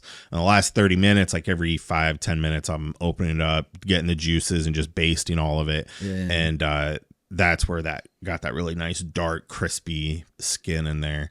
But I would say if when I do another turkey, I probably won't do the pre-seasoning paste that I did before. I think I would just do unsalted butter, and then just kind of coat the butter in it without any seasoning. Because as I was basting it, like the garlic and the herbs and kind of like get all crusty, they get dried up. And so what I did do is like, as I was basting it, I'd like squirt like the stuff off of it. And just 'cause I was like, that's going to be a really intense flavor for people if I don't clean some of that off. So, but yeah. You're always cooking stuff. Yeah, man, I love cooking. When did that start? Like, was that just... Gosh, I think I've always been interested to learn how to cook.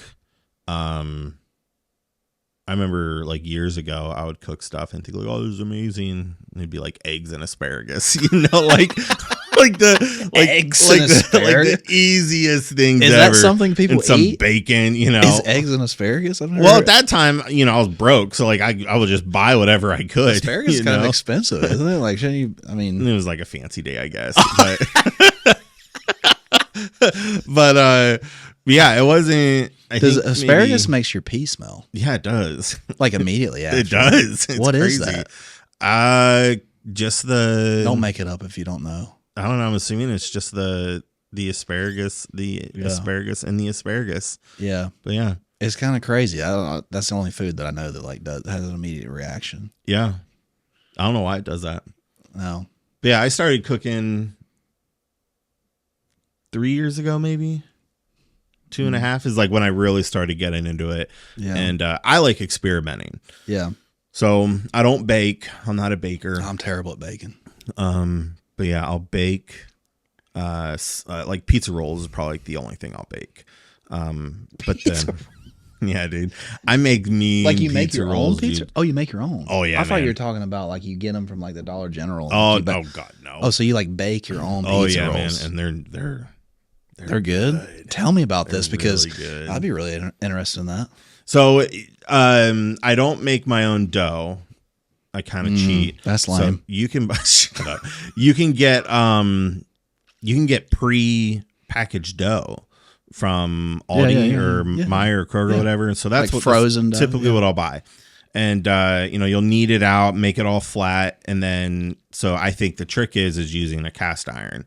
So like I'll oil up a cast iron, put butter on it, and then I'll kind of like make a pizza. You throw your pepperoni, throw your cheese on, but then you roll it, and I'll do like 1.5 inch cuts on the roll, and then I'll lay them flat on the skillet and I'll pack it nice and tight and then drizzle oil on top of it as well. And then you bake it in the oven at like 350 or 450 or something like that for like 20 minutes.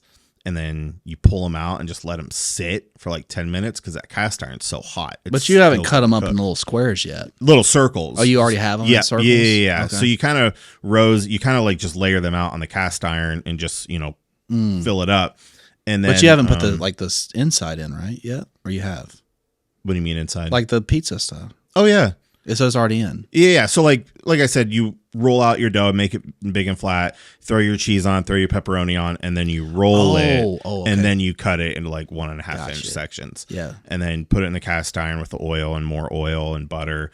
And then bake it for like 20 minutes. And what happens is like they obviously expand, but they're like cinnamon roll size, and like you'll see the pepperoni will start to like rose from the top. It looks like roses from the top of the pepperoni roll. Dude, that sounds so good. It is. And the crust on the bottom.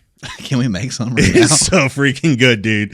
It is so good. It's like how do I describe it? Because I was just talking, I had a friend on here a few days ago and I was telling her about it, but it's like oily gooey crust, but it's crispy. I'm so hungry. That's like the texture of it on the bottom of it, and they're just so good. I'm so hungry. That sounds so, we should have like a pizza roll night at the house. I'm down. My kids would love it. Do you dip them in ranch dressing? You can. I do. Some people, when they make their pizza rolls, they don't add sauce. Like I've added sauce to them before, and it's still phenomenal. What do you mean added sauce? Like what kind of sauce? Like literally like you're making a pizza. That's what I thought you would do. Sauce. Well, so traditional pizza rolls doesn't include sauce. Oh, really? Yeah. So it's just pepperoni? Just pepperoni and cheese. Yeah. Or just pepperoni. Oh, it's because I think the ones you get, like the little frozen ones, I think they come with, there's a little bit of sauce in there. Yeah, they're not traditional. Oh. But like, so they're not doing it right? Yeah. They're selling just billions of them, but they're doing it wrong? Yeah. Okay. Basically. Because a lot of people, because it's like a pizza, so people want sauce on their pizza. But like if you go to like where did we go? Was it West Virginia or somewhere North or South Carolina? But like their pizza rolls don't, like if you stopped at a gas station that's known for their pizza rolls, like they don't include sauce. Really? Mm-hmm. Yeah. But everybody does it different though. I mean, I've done it both ways. I prefer the sauce. I like the sauce. But then if you can get like I'll include like a red paste, so it's a lot thicker, and I'll kind of like sprinkle it out, not make it super heavy because it's really rich in flavor. But like I like doing that sometimes over pizza sauce because pizza sauce can be messy too. It can be. Yeah, we like to make homemade pizzas. Yeah. You know, Christine makes her own dough sometimes. Okay. For pizzas, which like a sourdough. Like a sourdough pizza is the best. Mm-hmm. You know the best place that has pizza around here? Jets. Really? I love Jets pizza. Okay. I mean, I'm nothing against Jets. No. My friend Eric, he's like a pizza connoisseur. Like he'll travel to go try pizzas. Yeah. But I like so I don't like traditional deep dish. Yeah, I don't either. Like there's a place in Lewis Center or Polaris area where they make like the traditional deep dish pizza. I tried it, and for one, you have to wait like 3 hours for them to make it. Oh, really? So like you order and you're sitting there, like it is a long process. Really? Yeah. And then when they brought it out and I tried it, I was like, yeah, I'm not a fan of this because like you're eating like that much sauce, that much cheese. It's just like, yeah, some people love it. I'm good. But like Jet's deep dish pizza, I like that. Oh, really? It's like the dough rises and but yeah. Yeah, I think the best place that has one of the best pizza places around here would be Mohio. Downtown. I don't know if I've ever tried Mohio. Oh my gosh, are you serious? Yeah, because they're right there in downtown, aren't they? Oh, it's organic sourdough wood fried pizza. Yeah, I don't think I've tried it. Their menu is like super small. There's like 3 or 4 pizzas, a couple like fresh salads that they make. The owner there is great. I mean, he's always there. He's the one cooking the pizzas, super friendly, really good. I mean, like when we show up somewhere to eat, like do they bake it or is it like wood fired? It's wood fired. Is it? Yeah. Like when we show up, like most places, because we're a family of 5 with young kids, everybody's like, "Oh, here we go." Yeah. But like they're so accommodating to us, and yeah. But yeah, I mean, his pizza. He even gave me some. He gave not me, my wife, like some of the starter for his, and we made some of his dough. Okay. But it's that type of pizza. Like it's a thin crust pizza. But here's the big difference: when you eat it, you don't feel like crap later. Yeah, which I feel like crap after I eat Jets. Yeah.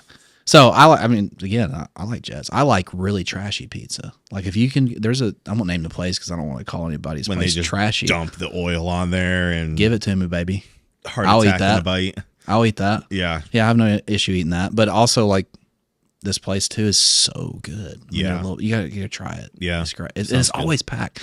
And they have great cocktails. Like their bartenders do a pretty good job there too. If you like a cocktail, I tried Amato's right there on the corner. Yeah. One time, and I did their what's it called? Their it's not their keto pizza, some other type of pizza. But I'll tell you what, it was probably some of the best diet pizza you could ever have. Oh, really? Like, because I was like, this is probably gonna taste like garbage, but it's like, wow, this is actually pretty good. But yeah, have you ever used? There's a product called Uni. Oh yeah, I use that all the time. Uni. Do you guys have? No, I don't have. You don't have one. No, I know it's a little like electric pizza things that. So my friend Josh Deal, he called me up one day. He's my friend too. But go ahead. You know Josh Deal? Yeah, I know Josh. Okay, all right, cool. Well, he called me up. He's like, "Hey, we're making pizzas. Come on over." And I'm thinking like, all right, you're going to put it in the oven. No, they have this little uni thing, a little fire on the top, and they have their little, spatula that they're shifting the pizza from. And I was like, this is freaking sweet, dude. Yeah. Like, I need to get me an uni, you know? Yeah, they were really popular there for a while. I like one of my long-term goals, like I want a real like pizza oven someday. Yeah. Like on my like a brick, like the brick. Yeah, it'd be so cool to have it outside in the summer. Yeah, like out on the patio, just be able to throw some pizzas in there. Yeah, I mean we don't make as much pizza as I would like, but I mean that's like the world. Like, what's the most consumed food in the world? I think I know. Steak. I mean, pizza's up there probably. Pizza probably is up there. Probably not steak. Think of like McDonald's, really poor countries. So like the most consumed food. Oh, noodles. Okay, noodles maybe. Rice and noodles. Rice. I would say it's rice. Yeah. I don't know. Someone can check that if anybody's watching this. But I think it's rice. Okay. Yeah, but pizza has to be up there. Like everybody eats pizza. I mean, they probably eat pizza in North Korea. Oh yeah, if the Rocket Man allows it. Oh yeah, I'm sure. He looks like he eats pizza. He eats pizza every day. He eats pizza every day. What does that guy eat? So listen. I'm not trying to offend people, but if you do, it's all right. AI is getting absolutely insane with what people are doing. So he's a dictator, and Kim Jong-un, you know.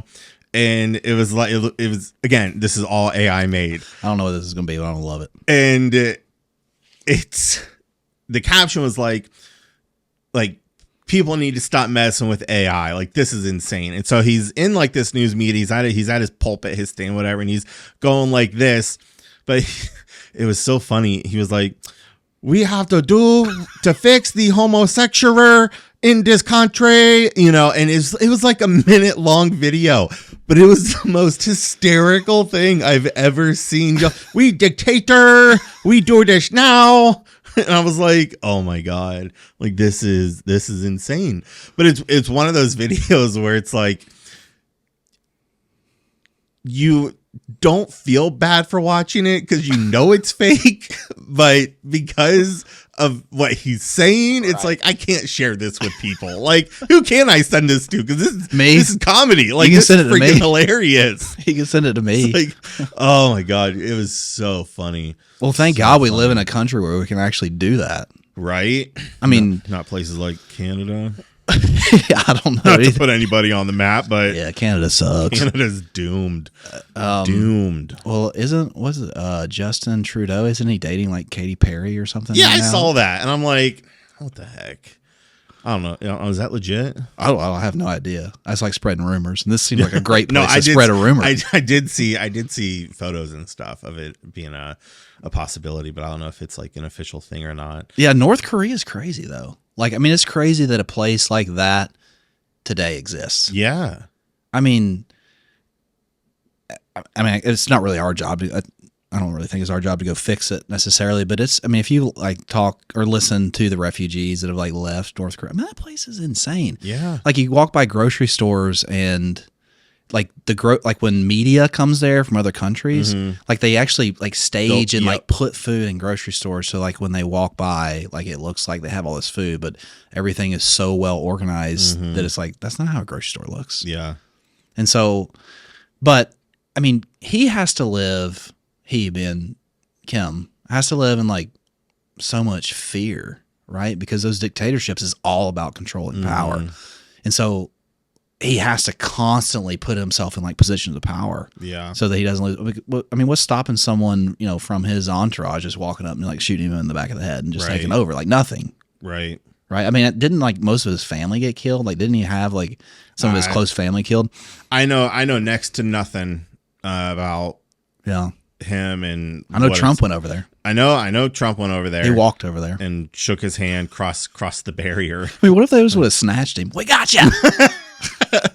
Homer Texturer, we go take you out, Oh, like Trump's like fighting himself off. This is a podcast that'll come back and haunt me in 20 years. I'm just waiting for it, That's fine. But yeah, it's just, so I don't know next to nothing about North Korea. It's just that whole, I mean, I can't imagine what, like us two Americans just going over there, be like, I mean, we'd get kidnapped. We'd get taken to prison like that, you know?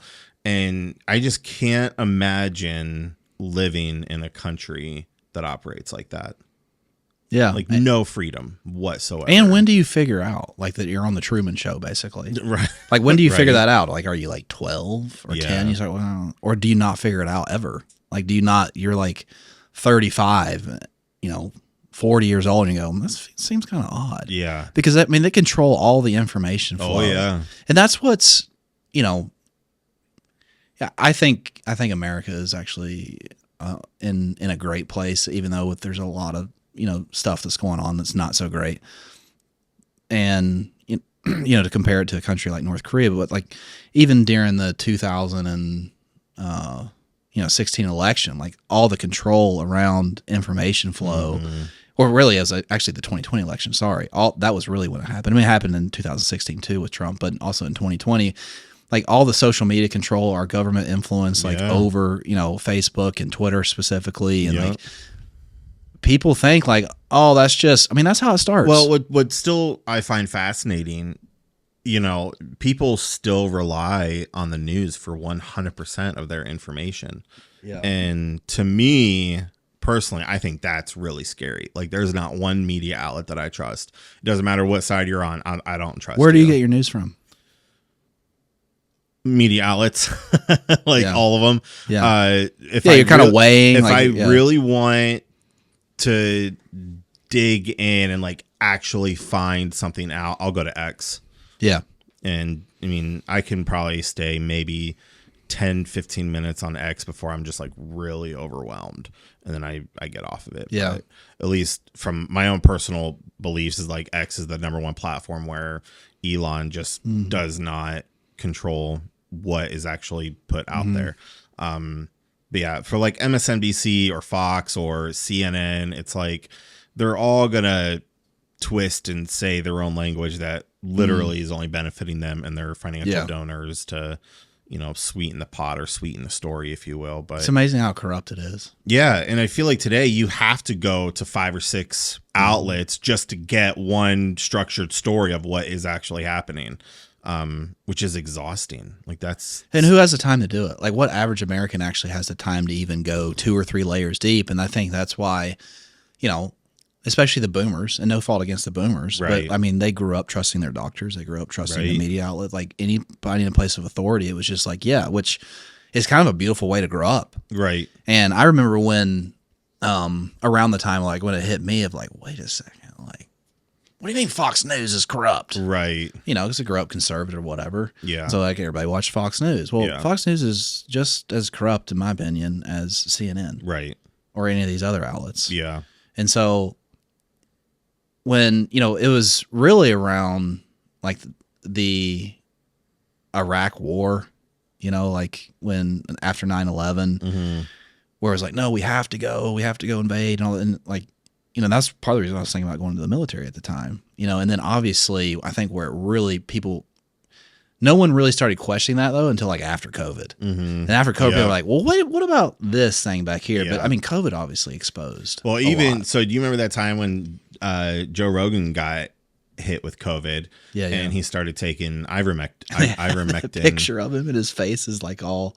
It's like CNN took his own video, edited the way he looked, and then posted that video and then try to like literally destroy him for making that video claim you're not a doctor, you don't know what you're doing, Oh my gosh. Man. And what's funny is I think this year he just had the CEO of CNN or like one of the top dogs of CNN on his show, and he flat out asked him, he's like, what were you doing? He's like, are you okay with sharing false information? It was their medical expert. And he was like, well, no, wait. He's like, whatever his name is, Don. He's like, Don? I think it was Gupta. I think it's Sanjay Gupta. But he was we like, can call him tell the truth. He's like, are you okay with your organization misrepresenting information to the American people? Called him out, But I think that's one thing I love about Joe is that he just calls you out. Like, just tell me the truth. Like, don't sit there and lie. Like, what is the actual facts here? You know? Well, that's why people are so drawn to him. It's funny that, like, when you said that, like, Joe, like, he's a household name. Right. You know? But, I mean, he was, to your point, I mean, he just couldn't be bought out. You know, like he has this like underlying like level of commitment, like to himself, to his family, whoever. Yeah. That he's like, I'm just not going to be, not to say that he doesn't have faults. I'm sure the guy has a ton of faults, just like anybody else. I'm sure he'll tell you that he does. So, but it's just interesting, you know, to your point, there was so much pressure at that time. I remember when Joe Biden came out, like 6 months into his presidency or a year or something. It's like, if you don't get vaccinated, you're going to die this winter. Like, that's the president of the United States, you know, saying that. And it's like driving fear literally into the homes of like every American. Yeah, every American. Like, this is the president of the United States saying this. There is a video, one of the most cringiest videos that I unfortunately still remember to this day, when like government was like convincing people to get the shot, you know, all this stuff. And he's sitting there with a burger and fries. And he's like, God, he's so freaking cringe. But he's eating the burger. He's like, wait a minute, you mean to tell me if I get the shot, I get a burger? It's like, you'll get a burger on us? And he's like, but wait, there's more. He goes, oh, you also get fries too. And he starts eating this, and it's like, this is Joe Biden? No. This is some other government guy. Okay. Like, I don't know what state he was from, but he's like, if you get the vaccination, you'll get a burger and fries. And I'm like what is this really happening right That's now? America, man. Like, like, I was, oh my God, dude. That's how dumb they think that American people are. Yeah. I mean, they really do. They think that we're dumb. I'm just blown away. Yeah. Just blown away. Yeah. Yeah. That was that was terrifying. I remember when I did factory work, they did, it wasn't mandatory, optional free flu shots. And I'll never forget, I went and I was like, okay, cool. Yeah. Free flu shot. You know, I'll get that. And I think it was my second year working there, and I went and got the shot. Literally 24 hours later, I was on bed rest for 3 days because I was so sick. And at that point, I was like, I am never going to get this shot ever again. And I haven't since. And I got to be honest, I'm sick maybe once every 2-3 years. I'll get like a flu, or like I'll get hit with a bacteria or something, and I'm down for days. But like, I'm never sick. Yeah. Yeah. Yeah. I mean, we have, you know, having kids, you get exposed to a lot more, but I mean, we just had our whole family, not our whole family, but our extended family. I guess that was part of our whole family. Just all got sick, and like the kids and I didn't get sick at all. And it's probably because we got, and they tested positive for the flu, like they're staying in our house, and like we never got it, but we had got it the year before. I mean, there's something to be said about like just like natural immunity. Yeah, and you build those antibodies up in yourself. My friend Julie, did you ever meet Julie and Kyle Bramer? I don't know. Okay, really good people. But she's into like a ton of like health and research, and she coaches on it and stuff. And I was having dinner at their house, and they just had a little girl, I think a year ago. But I was asking her questions like, you know, what do you do like when you or Kyle get sick, or when your kid gets sick? He's like, oh, she was like, well, actually, you know, we'll kiss her a lot. And she goes, when we do that, our bodies exchange antibodies, and it keeps her from getting sick, and it keeps us from getting sick. And she's like, and she went into like this whole science piece of it, of why it's important to do that. And I was like, I didn't even know that was a thing. Yeah. Like, so there really is a lot of phenomenal things that our bodies are designed to do. Like, I know we're like, if we get a cut or if we break something, like our body is literally designed to heal itself. It seems like you're encouraging people to go to the local playground and start kissing children. God, no. No. I am not saying that. Oh, okay. Do not do that. That is a big hell no. Just clean that up. No, I know what you're saying. Yeah, it's like, hey, let me see your kid. I see that they're sick. It's not North Korea that's going to get you. Oh, enjoyed that comment right there. But I mean, there's something to be said about like, yeah, being around that type of stuff. It's like I mean, our bodies are so over-engineered to survive. Mm-hmm.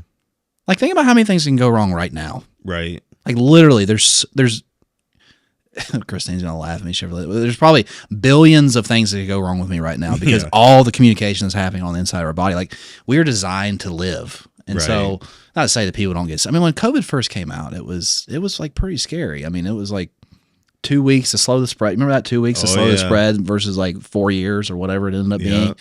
And I was in a gun store the day that DeWine made the announcement like, hey, we're going to close everything. Mm-hmm.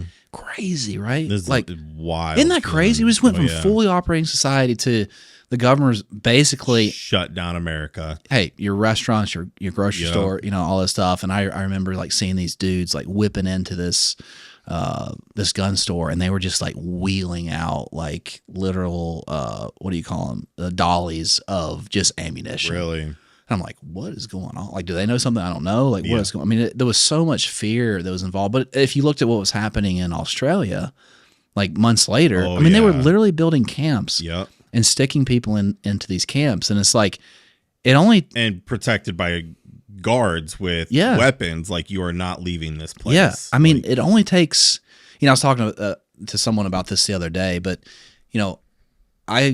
I relate to the government's power within our own decision making, like our own power. It's like it only takes and maybe it's Jordan Peterson that said this, but there's only like 4 to 5 decisions that have to be made in certain situations to really ruin your life forever. And I don't know if he gave this example or if I just made this up in my head. I can't remember, but it's like, think about this: you're 4 to 5 decisions away from making one final decision that could end your life, put you in prison, ruin your marriage, whatever. And, the situation that I recall is like, you're driving down the road and you get road rage, right? The guy pull up next to you, you're pissed off, you just flip each other off, right? So that's like decision one, is like you're letting yourself get pissed off at this, other dude that's driving down the highway. Then you pull over, right? And so, because now you decided, he pulls over, he waves you over, like, all right, I'm going to fight you, whatever dumb decision you're going to make. And then you get out of the vehicle and like he gets out and he's got a bat, right? And you're like, oh, I have a gun under my seat. Right. And so there's a third decision. Like, now you pull the gun out. And now like he's got a bat, you've got a gun. And now you got to decide, like, am I going to point this gun at him or not? And let's just say that you point it at him. And then maybe he pulls one out from behind his back and then you shoot the guy in the head or whatever. I mean, that's how fast, like, it boom. Like that. And so for a country, it's the same thing. It's like, all right, we're going to shut everything down. All right, we're going to implement martial law. So there's decision 2. And everybody's like, well, it's for your safety, right? Yeah. And then it's like, well, we're going to build these places for you guys to come recover as you're dealing with COVID, and it's going to be totally safe, and it's for the betterment of the people. So there's decision 4. And then they start putting people in camps, right? And then you end up with a crazy communist, like socialist country that has all their people. You end up with North Korea. Yeah. I mean, those people in North Korea are in prison. Like they're in a open, like they talk about like Gaza and, Israel and all that open air prison. Like North Korea is no different. It's just their own country that's doing it to them. Like they're literally in a prison. They can't go, they can't leave, they can't travel. Everything's highly surveillanced. Yep. And so like when people are like, oh, you're blowing it out of proportion, like what's happening? I'm looking at it like, no, we're only, 4 to 5, big decisions away as a country for that to happen to us, for this thing really getting out of control. And people from other countries that have, come from communism or socialism or whatever it is, authoritarianism, like they'll tell you like, no, you guys are not that far. Right. And they'll also say, you really do not want that. 100%. Like you do not want a socialism 100%. Country. You do not want something, on communism level. Yeah. Like that's why we left, because of the amount of control and manipulation and, poverty really. But yeah, they'll tell you like, we don't want that. That's why we're here. No. Yeah, no, 100%. And so I think I don't wake up. I'm not one of those people that wake up with like a ton of fear every day about the country. And I think there's only so much influence. I mean, I can only have influence to the things and people around me, right? So I can't influence Washington. Right. So why am I going to wake up and really worry about like what Washington's doing? Yeah. I can influence the people around me and maybe that trickles out.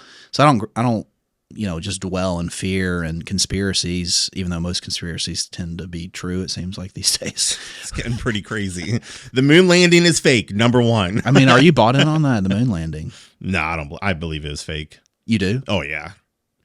Yeah, I don't know. I mean, for us. So, all right, here we go. Here we go. All right, we good on time? Are you good on time? Yeah, I'm good, man. All right, I've got till 3:00. Okay, so listen, the moon landing. Okay, if we actually went to the moon, we spent billions of dollars for this massive rocket ship, to a point where you had the astronauts sign NDAs, complete secrecy. They're not allowed to talk about it when they come back, not allowed to do whatever. And the communication at the time for NASA to be able to contact someone thousands of miles away in an area where there are no distinctive satellites at the time, for them to communicate that far, not real. Not real. I think, I don't even know if you can find actual footage of the ship leaving Earth. I'm sure it's out there. Yeah. But one of the conspiracies is the ship went up there so that they could launch other satellites throughout the world. And then the ship came back down. That was their cover. And then they filmed all these things actually in like a big studio on Earth, pretending, confusing the American people. Yeah, I don't believe. But so just for the record, I don't know if we went to the moon or not. And now we have Elon Musk launching a rocket every other day. This is true. Like, but he still can't go to the moon. Come on. Why hasn't Elon been to the moon? Are you asking like? I'm just saying, like, we went to the moon one time, we never went back, and that's like one of the most common questions of like, oh, why haven't we been back? We went, when was it? 69. It's 1969. Yeah. So why haven't we been back to the moon? Well, it costs too much money. Bull. Like, that's my biggest question. Like, oh, there's nothing there. Right. Like, if we actually went to the moon, maybe there's like a 5-year gap. It was like, all right, let's regroup. Yeah. But it's been let's try to get back up there, Let's go see what else is going on up there. And you're right. I mean, Elon Musk is launching, I don't know how many rockets a year he's launched, but a lot. And it's like, well, why hasn't he been? Is it actually that difficult to get to? And it just goes back to like that. I mean, and I've listened to a decent amount around the moon of like people that say like, no, we didn't actually go. No, we actually went. My whole question has been like, what was the point of going? Like, what was the point of them to go through all that work to make it up? It was also a competition. Was it with Russia? Yeah, like who could get to the moon first? Like, no, who could put up satellites first is right. But I mean, it goes back to like the propaganda thing of like take the motive out of it. I mean, our country and all countries are known for promoting propaganda. I mean, it's the control of information. We may not even understand all of it. Of why they were doing what they're doing. I mean, it just seems to me like, I mean, and even watching Trump, in this term, it seems unfixable how corrupt it is. Like, there's so many, and I go back and forth, like with our country, because on one side I'm like, all right, there's this group of people that are like making all these decisions, whoever they are, these big corporations and government officials, that are making all these decisions that are affecting the lives of literally everybody in the world. But let's just talk about the U.S. for a second. So there's that, and then there's this other side, like, is it all kind of happening on accident? And what I mean by happening on accident is there's all these people in these different silos of government and business and that have power or want money. And they're making decisions based off their own personal interests. And there's actually not a cabal doing it. Right. There's just, it's kind of happening at like somewhat of coincidence. Now, there's probably a lot of little plots in between of like whatever bill they're trying to pass, or, I mean, Nancy Pelosi just retiring with $300 million. Like, as are you kidding me? Yeah, like, it's like that didn't happen on accident. Right. Like, there was some. So I go back and forth between two of like, okay, maybe it's not all of like one person is like sitting in the back like, this is what we're going to do next. Yeah. Maybe it's like all these little silos and a combination of both. But what I do know is, I mean, it's super corrupt. Yeah. I mean, we haven't heard anything from like the Jeffrey Epstein Right. situation. And that was like, how? Like we've got one of the most, I mean, that should be selling documentaries on Netflix. Oh, yeah. News should be talking about it every day, which they are now, but they're doing it for their own political reason, right? They're not doing it for the right reason. And they're still controlling what information is being released and all that. Yeah. Release the list. Release it. We want to see it. Yeah. Yeah. So you look at stuff like that. I mean, JFK has been how many years? Like we still don't really even know like what happened with that assassination. Even though they released thousands of documents on the JFK assassination, but it still doesn't point out like now there was circulation when they did release a massive amount of those files. Somebody was watching footage and it looked like through like editing and their own doc of it looked like his passenger agent kind of went like this or like this and you see like a spark to where the bullet actually came from, and that's what killed him. So you got to think too, like I think back in those is okay, camera gear that at that point in time wasn't the greatest. Yeah. But for somebody to like do frame by frame by frame and cut it up to where you see that flash, it looks like the bullet came directly from the passenger driver that killed the president. Really? So it's again, conspiracy, but it's, more and more conspiracies are becoming more and more true. I mean, the fact that, just, not to go back to COVID again, spend a bunch of time there, but there was just so much that came out around that election, that issue, the Hunter Biden thing, like the laptop's not real. They totally covered it up. I mean, it was our, the most powerful people at the FBI were involved in doing that. And and I'm tying this all back to the moon landing. If somebody came out and like proved the moon landing, I would not be surprised. I wouldn't go to bed like, oh my gosh, the moon landing was real. I'd be like, yeah, right. Okay, that's cool. Yeah, I feel a little bit better. Like somebody told me the truth, So I don't know. I think that and so when I think about the country and with where we're headed as a country and like how that affects my family and like my future, you think about politics, like the question has to be asked, like, can it really be changed through politics? Like, can we really make progress through through our country through politics? And I think the answer to that is no. Yeah. And so then what is the answer? I've just kind of landed on like, hey, culture is going to have to dictate what happens in politics. And I think there's probably some guardrails that could be put in, like, hey, how about no insider trading? Right. Let's start with that. Like government officials, like when the U.S. government first started, they were made to be volunteers. Right. Like literal volunteers, but now they all leave, multimillionaires. That's a really low hanging fruit for us to feel like we can go solve. But I don't know that one president, this next election will be the same thing, man. Yeah. It's going to be some guy standing up there or some girl standing up there and saying, if you elect me, it's all going to be fixed. Right. And it just doesn't happen. There's just more control.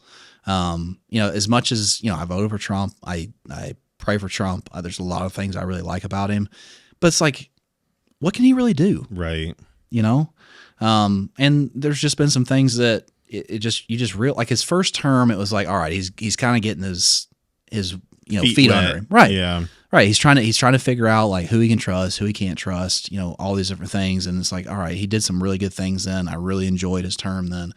And then, come in this next one, honestly, I was expecting a lot more, but gas prices are down a little bit, but the overall economy, I read a statistic the other day of like making $100,000 today is like making $50,000 a year in 2001. So like our inflation rate is just skyrocketed. Oh, yeah. It had in the last 5 years. Like I don't know how families are making it. Like I really don't. And so like some of those things, like it's like, all right, when are we really going to get the country back on track in regards to, and not to say that our financial position is everything. I think it's very important as a country, but it's just interesting. And so, what are your thoughts on like, does the country get better from where it's at now? And if so, like, how does that happen? Yeah, that's a really good thought to have and question even. I think sometimes or at least I'll ponder, is with, this might be more of like a psychological approach to it, but like, if, say, obviously we know there's hidden information, right? Like the American people aren't given all the information needed to make like a full conclusive thought towards a certain moment or particular action. But I often wonder if, because things have been hidden for so long from government or from politics to give to the American people, that if we were to actually receive all the corrupted information for us to weigh what is true, what is not true, what's fact, what's not fact, it would actually create more. There's one side of it where it would create riots. It would create basically the wild, wild west for a little bit. Or there's another side to it where the American people would be like, oh, okay, jail, prison forever. Like you're done, Right. But I am also in favor of states running themselves for most of the things. Yeah. But like, I do believe each state should make its own decisions over certain issues or matters. Cause like, who was it? I don't know who I was talking to. Or maybe, I don't know if I was having a conversation with someone or I was listening to another podcast, but they were like, whatever, like if California does a law or if California lives a certain way, or no, it was the government is lived in a completely different way than what like the state of Ohio is. Like anything that happens in DC that they say on the news or they talk about probably won't actually immediately affect the state that you're in because it's such a different concept, such a different atmosphere of action. And I just think, I just sometimes wonder if like, if people were to be given all the information, would that create more chaos or would that actually begin to better for people? Yeah, that is the question, right? Because it's almost like daddy and mommy trying to protect the kids. Like, oh, if they find out, But at the same time, it's like, you got to walk in the light. I mean, bring things into light and it'll set things straight, even though that there's consequences of doing that. Right. I think that if that happened, I think the American people are resilient enough that we would figure it out. And I think a lot of people that feel on both sides or whatever side, all three sides, 12 sides, I don't even know how many sides there are now. Yeah. I think most people, if they had the information and they could trust information, I think as Americans, we would come together. Not to say there wouldn't be. I'll tell you what, one of the most incredible things I've ever witnessed is when Hurricane Helene hit. Me and a group of guys went down there for a week and we stayed at a camp and we cooked food for them every day for all the volunteers and stuff. Probably, I mean, we would see people trafficked through like machinery and four-wheelers, probably 1,000 a day. You would just see people going up and down these roads and going up into the mountains to bring people down and to build roads. And this is the one that went through the Appalachian Mountains. Yeah, the recent one, like 2 years ago or whatever it was. Yeah. And so when we were down there, it was incredible to see literally every single person. Did not matter. I mean, there were people from California, Idaho, Wyoming, Florida, like just swamped to this area to help people get their lives back on track. And one of my favorite thing was everybody was strapped. Yeah. Everybody. Because it's a state of, what they call emergency? A state of emergency, state of disaster. Like, no, you walk with a gun now because... Yeah. It's apocalypse. It's apocalypse, literally. I mean, roads, bridges are completely gone. But it was cool to see how all these different personalities, all these different people from all walks of life just came into one area, concluded and agreed, hey, we're here to help the people who are affected. And to me, that's the nation that I'm extremely proud to be a part of. Because like when devastations do happen, there are people that will show up. And some of those guys, there were two young guys in their young 20s who've been out there for months from California. Wow. And at that point, they had been there for so long. They were actually one of the top leaders for the encampment. And they were an organization with another director that helped like protocol everything and get builds out and work inquiries. And that's awesome. It was incredible. That's awesome. Devastating, but incredible. Yeah. I mean, 9/11 was similar. I mean, I was young. I was so young, but at the same time, I mean, most people that, that are older that I talk to that, remember, have really good memories of that time, really good memories in regard to they remember it really well. Mm-hmm. Say like that was one of the most, especially in like New York where everything's so diverse, right? Mm-hmm. All the people are diverse. It's like that's one of the times like they've seen the country pulled together the most. Yeah. Even there's a lot of questions around 9/11, but the same thing with like disaster strikes. And I feel like it would almost be like disaster striking if they just dropped all the news on us and or not the news, but they dropped all of the information and go, hey, here's what we've been doing up in Washington. Right. Like there would obviously be chaos in certain arenas. Yeah. But at the same time, I agree with you. I think that we would come together and we would figure it out. And, maybe there's a little, starting over of, hey, we're going to go do things a little bit differently. Yeah. So it's I don't know. It's interesting to think about that actually happening. Mm-hmm. And will we ever really know all of it? Right. Probably not. Probably not. Probably not. And then there's also a thought of, does it really matter? Because when you die, you're just in heaven, like, does it really matter? I don't know. I go back and forth with that. Like you can easily, I mean, obviously it matters because you're here now, you're experiencing it, you're living it. But like, I always think like, will this be anything of concern? I don't think so. Yeah. If you're in heaven and yeah, I mean, yeah. No, it won't be. Like, if you're like dead and if you're dead and gone, like in live somewhere else in heaven, wherever, like, yeah, it's you're not going to be thinking about these problems. I mean, right. These problems are so small compared to, right. What's really minuscule. Well, that's the other thing too, is like, all right, what are the influences what is the driver that's influencing all the corruption and like the war and like all that? And, I've landed on some pretty weird places. Listen, I have too. You can go down the rabbit hole real quick. Yeah. With conspiracies and how things are orchestrated and operated. Like another one is, how basically everything is controlled by the bank, just big banks, because everybody gets paid one way or another. So, hey, you like your 800 mil net worth? All right. Here's what I need you to do for me, Yeah. So there's conversations about that, about banks. Just, they literally run everything, which could be like the Rothschilds and BlackRock and, all those big corporations. Yeah. It's interesting. I mean, I peel it back even a little bit further and go, and this is like, it's a spiritual warfare. Oh yeah. I mean, literally, if it's, that's what it is. And, a lot of like the alien conversation, right? Like that's so interesting, and right? Seeing like UFOs and people throwing up recordings of stuff and right. So like, and if you read the book of Revelation, which I don't even pretend to understand, it's enough to even, I can't even believe I'm bringing it up because that book is so complicated to me. But just on the surface level, like reading some of the stories of like what the world, if you believe that, like what the world's going to look like and the influence and like what's behind all the power and the kings and, like what's really going on. It's like, is that happening now? Absolutely. Oh yeah. Absolutely.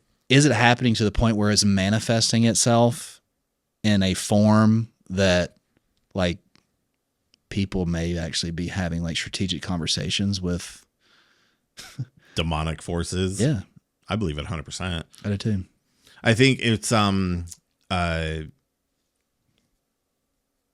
don't know if this is off topic or whatnot, but I strongly believe like there are people who claim, it's like Satanism. Mm-hmm. Like people believe in Satanism. And it's like, hey, if you believe in that, that's great. But I'm sure there are people who contribute their massive net worth to a witch doctor or someone who told them what to do. And, now they're, making 100 million a year, or even 10 million or 20 million, or, like they'll contribute their glory and power from, satanic or demonic or, someone who's in that realm. Like people believe in that stuff. Oh yeah. But it's just as, it could be just as true in that arena as it is in the kingdom, like heaven and angels and, seeing the light of things. yeah, I don't know where I was going with that, but I did have a side question kind of tying into this. Yeah. When you purchase your land, did you get mineral rights? Yeah. You did get mineral rights? That's a big change in direction, but yeah. I know. It was a question. I was like, oh wait, I do want to know about that.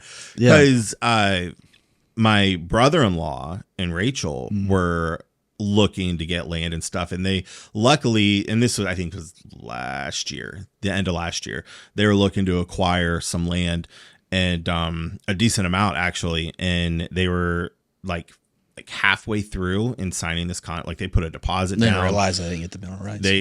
And their lawyer was like, hey, just so you know, I think it was their lawyer, like, you're not going to get mineral rights, and they didn't know what that meant at the time. Yeah, so it's pretty common. Basically, luckily they were able to get out of the contract and they got their deposit back.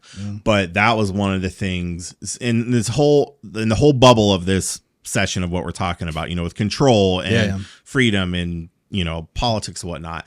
Rockefeller was a real doucher. Okay, so we're bringing this back. All right. Yeah. So we're not just going straight in. It was a little bit of a side twist. All right. So obviously there's a documentary called The Men Who Built America. It was on History Channel. One of my favorite documentaries. Yeah, they're like up on the bridge, like dangling from the bridge. Yep, the bridges, the banks, so you had Carnegie, which is steel, you had Rockefeller, which was gas and oil, and then you had JP Morgan, and there was one other guy, I think, before Carnegie took over for him. But basically what Rockefeller did was, once he started gaining control and having all this wealth, he bought when I say a ton of land, I'm saying like 3 times, 5 times more than what Bill Gates owns in our nation. And I didn't know this. Like, you can purchase land, but just because you purchase land doesn't mean you own what's beneath it. And those are called mineral rights, which is the most insane level of control on that aspect that I've ever realized or learned about. Oh, I mean, we deal with it all the time in my business.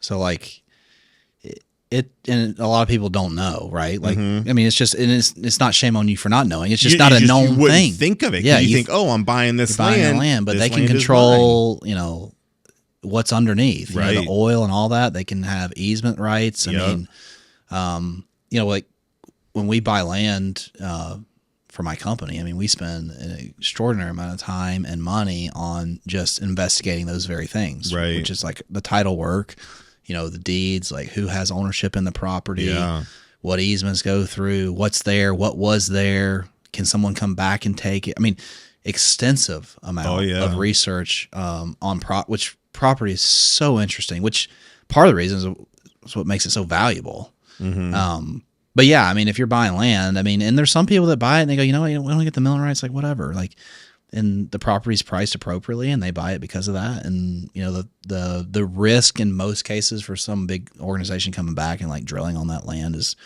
pretty low.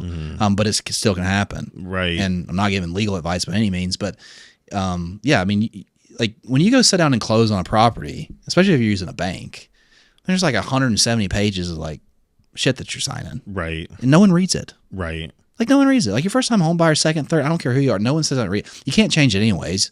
You can't change it with the bank for most cases. If you're just buying you're buying a house and you're using Bank of America to fund your house, like they're not going to change their contract for you. Right. And you show up, and most of these title companies where you close, they don't even send you like the title work beforehand. You know, anything about the property. You show up and they go, all right, did you get your disclosure, which is basically a 1-page document with all the fees, which most people don't even understand what those are. And then they start going through the title work, and, you know, you're excited to get the house or the land. Like the seller's excited to sell it. The realtor's probably there if there is a realtor involved. And there's all this pressure on the families. Like, do you want to read any of this? And like the wife and the spouse, I'm saying this because my wife and I have done this. Yeah. Like when we first started buying, like looked at each other like, no, I guess we should just start signing it. And you just start signing it away. You know, and then you're in contract and, you know, whatever. So, yeah, I mean, I think, you know, when you're buying property, I mean, I think people, you know, should spend, you know, for a couple $1,000, you could spend a couple extra $1,000, have an attorney review the title work for you, especially if it's on a piece of property. Yeah. I mean, most houses, if you're buying in a residential neighborhood, like you're probably fine. The odds of someone coming in and drilling right in there, it's like that's probably not going to happen. Yeah, I mean, but real estate is, I've been in it, I guess, like in it, on the side, and then also, with my role now for 11 years, and I learn something new about it every day. Yeah. And I'm around a lot of really smart real estate attorneys, developers, investors that have been in it, 30, 40 years. Yeah. And they'll tell you they learn something new about it every day. So with your company, when you guys purchase land, do you always acquire the mineral rights? Yeah, we want the rights to the land if possible. Okay. Yeah, in all regard. Has there been a situation where you haven't acquired mineral rights? I don't remember that being the case. Okay. I don't think that we would buy property, or most large home builders probably would not buy property if they couldn't have all that cleaned up. Oh, okay. We're so particular because and not just us, but any company in regards to land acquisition, they want to develop commercial, residential, whatever. I mean, the whole goal is to reduce risk because land is one of the riskiest things that, it can be very risky. Yeah. It's expensive and it's really hard to hold ground because just raw ground doesn't produce, any income at all. You can farm it, but farming is like not very profitable for the most part. You're in debt just thinking about it. Yeah. So, when we buy land, we want to buy it and start getting our money out of it. And the only way we get money out of it is by building homes on it. Yeah. And so a commercial development company is the same way. They buy land, they want to build their Home Depot and get out. So, I mean, our whole thing is when we get a piece of ground, I mean, it's the work that we do on the soil, the, zoning, the municipalities, what we can do with it, the title work, the wetland study that we do. I mean, because we have projects where, we're about to close on the project and we've maybe spent, $200,000 or $300,000 on engineering. We put deposits out to the seller, and this didn't happen to me, but it happened to a friend of mine that was, works for another large corporation about to close. And all of a sudden, like I don't even know what they call it, but like there's a stream that runs through it, which they believe to have all that worked out. There was no issue with the stream running through it. But for some reason, the stream hooked to like another river that had like Indian artifacts in that river, and like the Native American Association, I'm making that up, I don't know what they're called, like found out about it, and they showed up like a few days before they were supposed to close, and like the federal government made them show up and like basically halted everything until they could do studies, and then they had to pay X amount of money per day to these Native Americans to come out and like look for artifacts, and like there was no end in sight, like it's happened. So, ground and the control that's around ground from, specifically a lot of the regulations, it's crazy, but it's also so interesting. Yeah. Because it's something that they're not making any more of. Like they're not making any more ground. Right. That's what makes it so valuable. Yeah. So that's why we encourage people like, hey, like historically, if you look at the trend in real estate, like put your money elsewhere, put it in an IRA or 401k if you have a normal job, but like just buy a few assets as you go, because even if that house that you buy that's around gets tore down, you still own the ground under it. Right. Assuming that you're not buying in condo associations, and that goes down a whole other rabbit hole. But yeah, buy property. Huge advocate for people buying property. 1,000 acres. I'd love to have 1,000 acres. I'd love to have 50 acres. 50 acres. But 1,000 would be good. Yeah. Yeah. If you can find a way to hold that ground, some interesting ways that we're looking at holding ground now to folks that are in and around real estate. This won't be new to them, but if you can find a piece of ground and then, put something on it that can float it, not necessarily make money, but that can float it. So like storage units. Yeah. So if you found a 20-acre parcel, you're like, hey, I'd like to build my house on this someday, but I can't afford it right now. But it was in a location to where it made sense. You could put storage units on it. You could close on it, build the storage units, and storage units float the mortgage. Storage units only take up about, I'm making this up.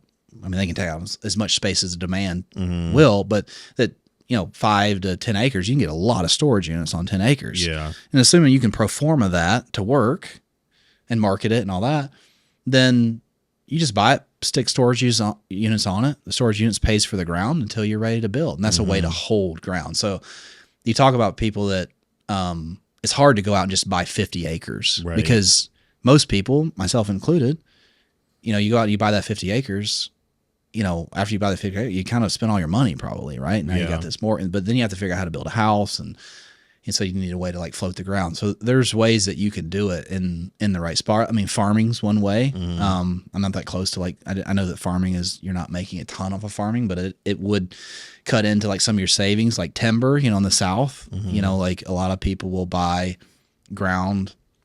And if it's a way that they can help float it is they can log it and, you know, pull the hardwoods off of it or, you know, whatever's growing there and, you know, maybe pay for some of it that way. So there's ways to do it. It's just property with a house on it's a lot easier because you can stick a renter in there for the most part and do something with it. So, yeah.